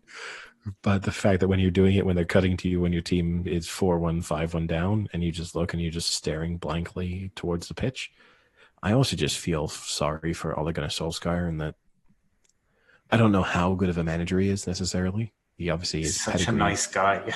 Yeah, he seems nice, and you just saw his reaction after the match. He just kind of, I feel sorry in a way for all of these United players, because I think they're undone by the fact that they grew up in the Ferguson era, and it's incomprehensible for them to see players not give maximum effort on the pitch. Yeah. I think when you look at all of the people, when you look at Neville breaking down the match, or Patrice Evra even breaking down the match, all of them, when they look and they think of the United that they knew, it's just so foreign. Yeah. And I'm not sympathetic to them, and I'm not trying to hope that United get back to their glory days, but you do have to look at that and just think, as a former player, you must just think, I don't get it. Like, it would have been unacceptable in the dressing room that I existed in for you to be, and everyone singles out Paul Pogba, right? And he might be the worst of them in some respects, but he's not alone. But it is impossible to imagine Paul Pogba existing in the 2003 Manchester United team, and just Roy Keane tolerating Paul Pogba existing as a passenger, kind of hovering around the pitch. It's just unimaginable. Oh, Roy Keane would have killed him. Like, Roy Keane legitimately quite possibly may have killed him. Like, I actually think if you put Roy Keane, like early 2000s Roy Keane, like the kind of Vieira spat type Roy Keane, in with the like kind of celebrity bunch that Man U have in the dressing room at the moment, I wouldn't be surprised if he killed 4 of them in the dressing room. What chance would you put for Pogba to survive? He wouldn't. If Roy Keane had marked him for death, he wouldn't survive. It would be he has no chance of survival. I mean, even now, right? I mean, not even factoring in age differences. Roy Keane right now would just eat him for breakfast. I would love to see it. He would. But what's interesting about the Premier League as well, because of these games like West Ham convincingly beating Leicester, Villa convincingly beating Liverpool, is that Fulham and West Brom are gone. I think even with Fulham's deadline day. You say signings, this. Did you see Fulham's latest deadline deal? Ruben Loftus-Cheek. Ruben Loftus-Cheek on loan. What is he doing? But this is honestly because even like Newcastle look pretty decent. I think like Alain Saint-Maxim and Callum Wilson look pretty good signings for them, and it looks like what they need. It doesn't feel like there's a clear bottom 3. There's a bottom 2, but I actually think the breadth, the depth of the Premier League this season, even after 4 games, it's not much, but it just feels like there is a true sense that everyone could beat everyone in this league at the moment. Whereas, like you were saying at the start, the top 2 get 90 points. They drop points in 7 of 38 games. And then you've got the rest where they either lose a lot and don't draw, or draw a lot and don't lose. But I think this will be a really good Premier League. I was looking at some of the betting odds in a couple of weeks' time after the international break. So Everton, it's the Merseyside derby. So it's Everton v Liverpool, right? What odds would you give Liverpool to win that game? What odds would I give them, or what odds do I think it is? Well, bearing in mind, okay, so what odds would you give them? Bearing in mind, Everton have looked good in every game. Then just to be clear, because it's at Goodison. Yeah, it's at Goodison. Given that it's at Goodison, I would say Liverpool should be 1-2. No, that's too short. I would say fair. But no, odds. It's not what you think. It's what you think it should be. What I think it should. No, 1-2 is too short. What I think it should be is about 4-5, and I'm going to guess that they are not odds on. I think they're like 1-2. I agree. I think with Eddie that it should be closer to odds on. I mean, to be fair, what I'm looking at the moment, it's around 8-13, 4-5, and you've got Everton at home at 11-4. And I just think with the way the Premier League's going at the moment, with the complete lack of seemingly Liverpool's ability to defend, Everton's ability to score, I think things like that look insane at the moment. I think this weekend in a way revealed, right, which is a topic we touched on pre-season and early on, which is Liverpool, when they're missing 1 or 2 key players, are not the side that they are when they have everyone fit. I'm assuming, I don't know the extent actually of Sadio Mane's injury. I'm assuming he's back fit for that match. I think Alisson might still be out for it. But yeah, Mane, I'm not sure. I mean, because they basically ship one goalkeeping error when Alisson isn't playing. He just passes the opposition team the ball and just says, "Here's a goal." But I still think, assuming Sadio Mane is fit, I think Liverpool should be cool. I think they should be odds-on favorites. I think. I also, as you know, I'm a big fan of the idea of the good team coming off a disappointing result. That goes across sports, eh? Oh, every sport, the bounce back result, every sport. And so the idea that Liverpool bounce back and that City bounce back it's just there. Do you want a 3-team bet that pays 132-1 in the Premier League? I mean, I do, but I'm going to guess I don't. Only if it wins. So you've got Everton at home is 11-4. Newcastle at home to Man U are 15-4. Man U are almost 1-2 to win that game. And then Arsenal are 13-2 away to Man City. Yeah, no, that I don't pays want. 100 I don't bets. want. I'll be honest with you, Sam. I don't want any part of any one of the teams you picked to win there. Going on to what I've Wait, said about the Premier Sam, League. how much would it be for Liverpool, United, and City? Yeah, tell me that, because that's the bet I want, I think. You can have 3-1.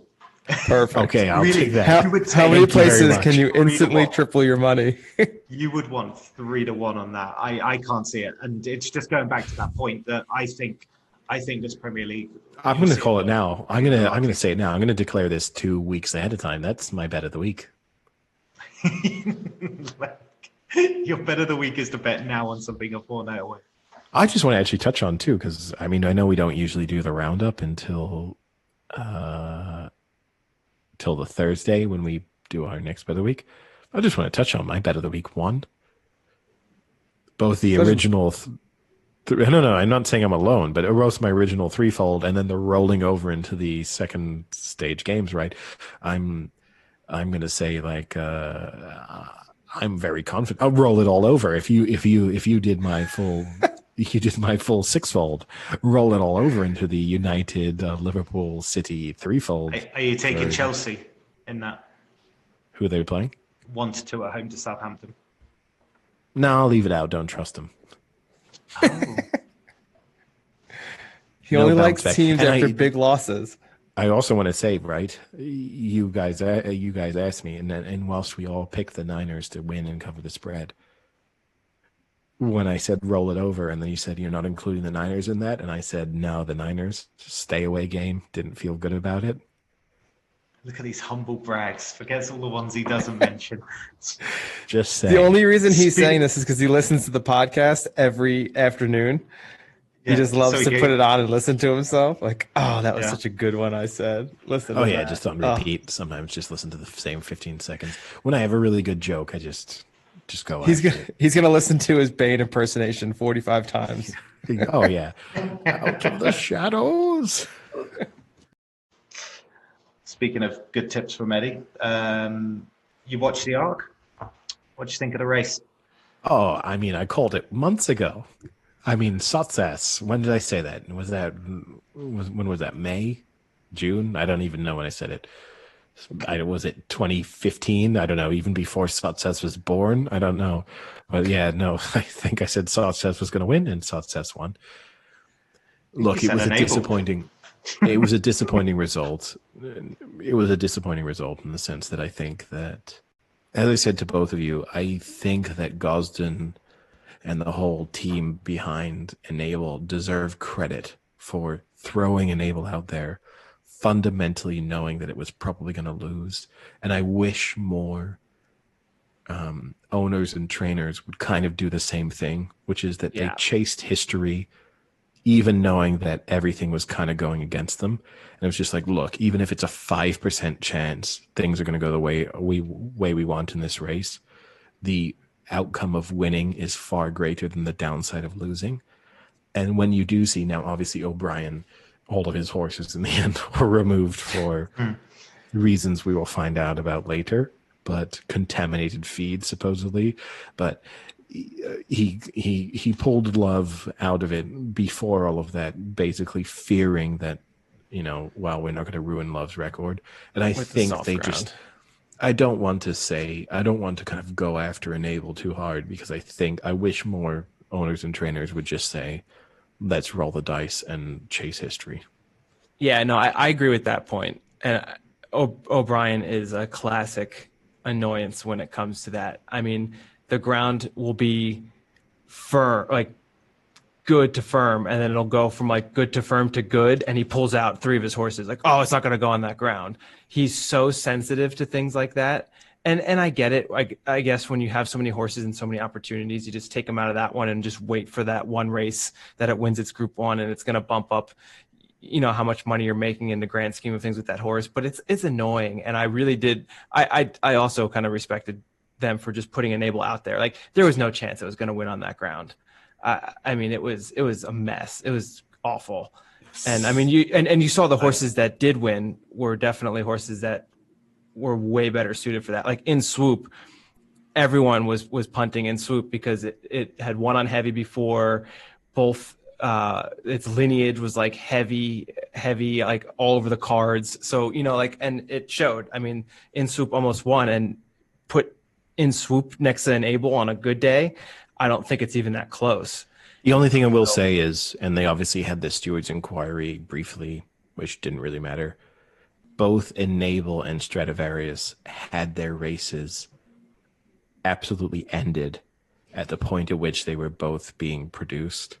Yeah, and I don't think either one of them would have won, but definitely Enable in the end was just tailed off into 5th or 6th where it finished.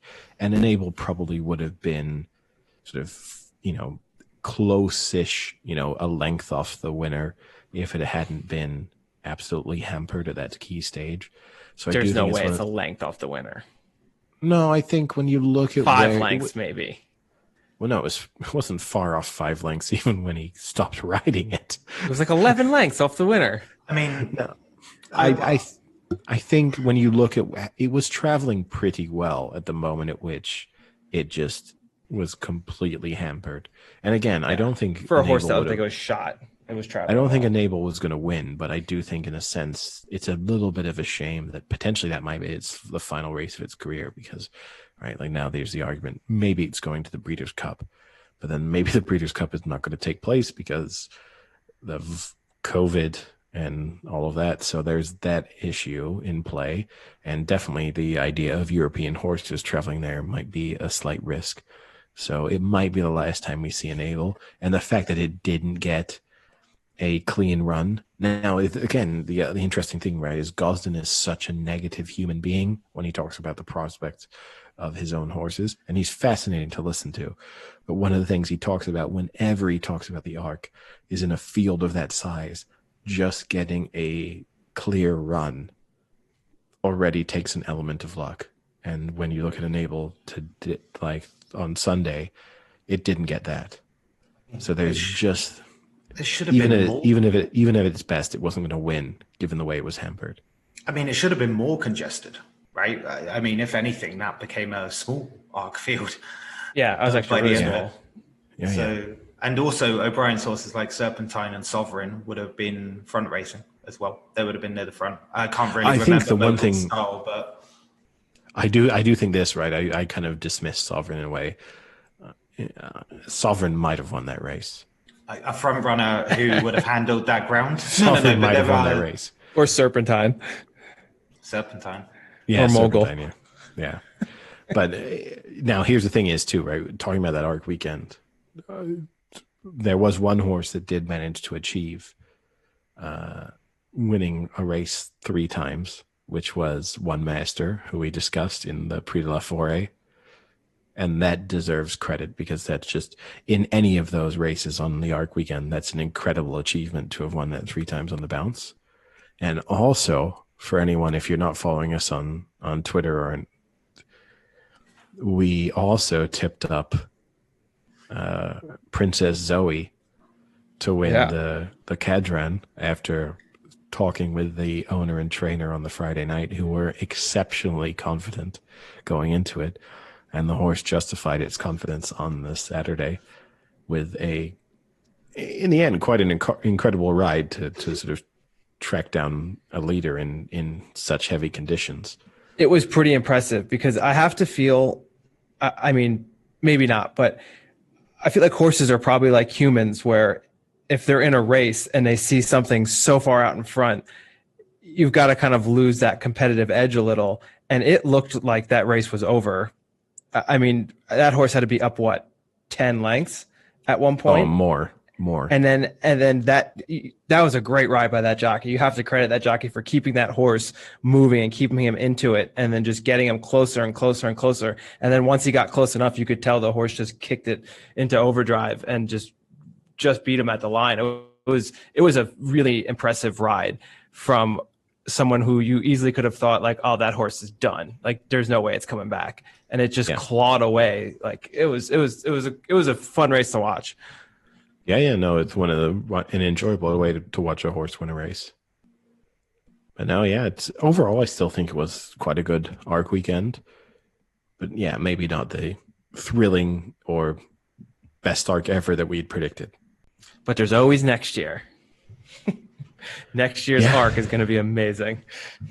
Yeah, I mean, I'm assuming now. Here's the one thing: the one interesting news coming out of the weekend was that basically Gosden confirmed that Stradivarius will be coming back for another season to try and win a fourth Gold Cup and basically dominate the Stayers field once again. Eddie, are they going to have the Stayers million again this year? Yeah, I mean, it's just getting destroyed, right? But I mean, you can't blame them in a way because it's difficult to see anything beating Stradivarius over the distance that it kind of dominates. So you'd think it has another year of doing that. Now, the interesting... I wouldn't be surprised if an O'Brien horse starts to come into play here. Well, he had Kew Gardens and that got injured. Santiago as well. Santiago, is that how you say that? Well, it depends if he's calling it after the Chilean capital or like a name. Does that mean Wales vagina? Santiago. But the thing is with Stradivarius, right? If he wins the Gold Cup, it's 4. You then probably have to start thinking about leveling Yates's record of 5 after 4. Yeah, right? that's the issue. Stop at 4. No, that is the issue. And assuming again that no real challenger appears next season, there would then be no. And here's the thing too: is right, Stradivarius probably didn't give itself the best campaign, even though it won everything it raced over the sort of longer distances this year, probably didn't give itself the best position to win because they kind of tried to prime it for the arc. So if next year they just forget about the arc and they just say, look, we're going to chase the 4th Gold Cup and all of these various other, 2 mile plus sort of crowns, then you'd have to think if it wins all 3 of those in the fashion in which it won even this year, why wouldn't you roll it out again for another season? Yeah, it would be the same logic as Enable, right? Even if it wasn't looking as capable at the 5th time of running, you go for it. You go for that leveling of 5 Gold Cups. I mean, if you think of how it won the Gold Cup this year, right? In the end, it won the Gold Cup by what? 10 lengths? 15 lengths? Some saying it was the best race it's ever had. Yeah, so it was imperious, but the Goodwood one was terrible. Oh, good word. Yeah, but it could significantly tail off and still win the Gold Cup. So it's a tough one. And there's just nothing else on the scene that looks like beating it. So, yeah, you've got to roll it out again. And also the advantage that Stradivarius has is that in the owner, in Nilsson, he's very adventurous, obviously, with his horses and not afraid to take on a gamble, which you can see in the sense that he was insistent on Stradivarius going for the arc in the first place. So, yeah, you can't rule out that it's here this season and even here the next. In a weird way, if I almost wish Enable would be brought back for another year, because there is part of me that thinks, why not? Just bring it out and see. It's probably, I know they say this once this season, but as I said, like the issues with the Breeders' Cup might rule that factor out. So then why not just bring it back and see if it raises well in the early summer and go, okay, let's give it a go at the arc. Maybe it's tired. Maybe it doesn't want to race anymore, Eddie. Well, its metabolism is not good anymore. Give the horse a fucking break, Eddie. And like John Galston likes to say, it's like an old boxer, and he's winning races now with his mind and not so much with his quick feet, but you never know. Like Muhammad Ali. Yeah, no, he did compare it to Muhammad Ali. Not the one who bought Sam's iPhone. No. At least we don't think. Now, I'm going to throw something. We're going to maybe touch just on football again, because obviously we do our weekly picks. And I think it's fair to say that we had the Chiefs line locked in, because that's kind of the rule we apply regardless of injuries or anything. So the fact that the Cam Newton not playing and the game being moved by 24 hours didn't change the way we approach the game.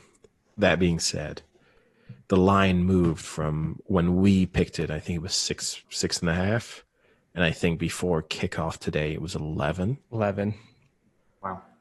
Now we are now approaching halftime, and the in-running line is 5.5.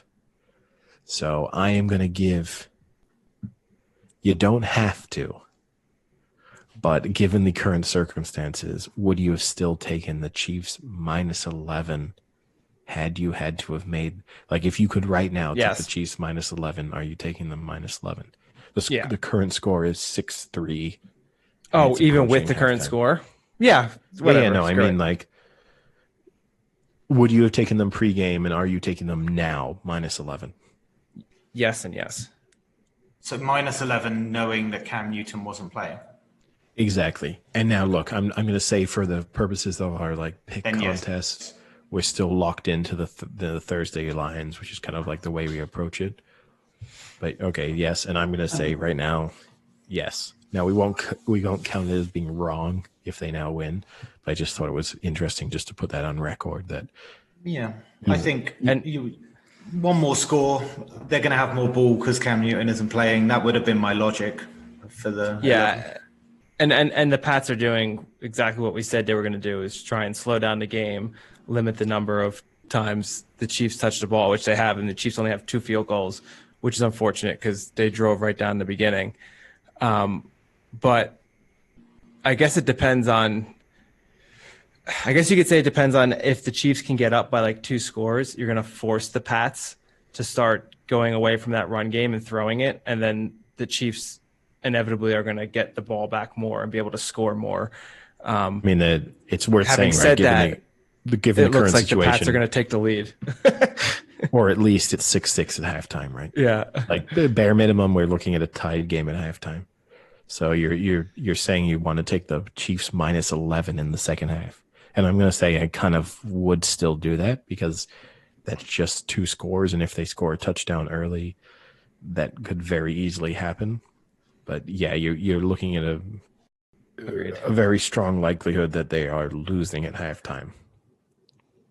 But in the very least, it is going to be 6-6, barring a either terrible field goal attempt or a turnover. Nothing better than listening to a live broadcast of a game that will have ended by the time you listen to the podcast. I'm just going to throw it out here. Here's what I'll say. It's the Patriots are going to get stopped in the red zone, and they're going to miss the field goal attempt. I'm just going to go bold. All right, boys. I think that's a wrap, I think. Until Thursday. Talk to you guys later. Yeah, see ya.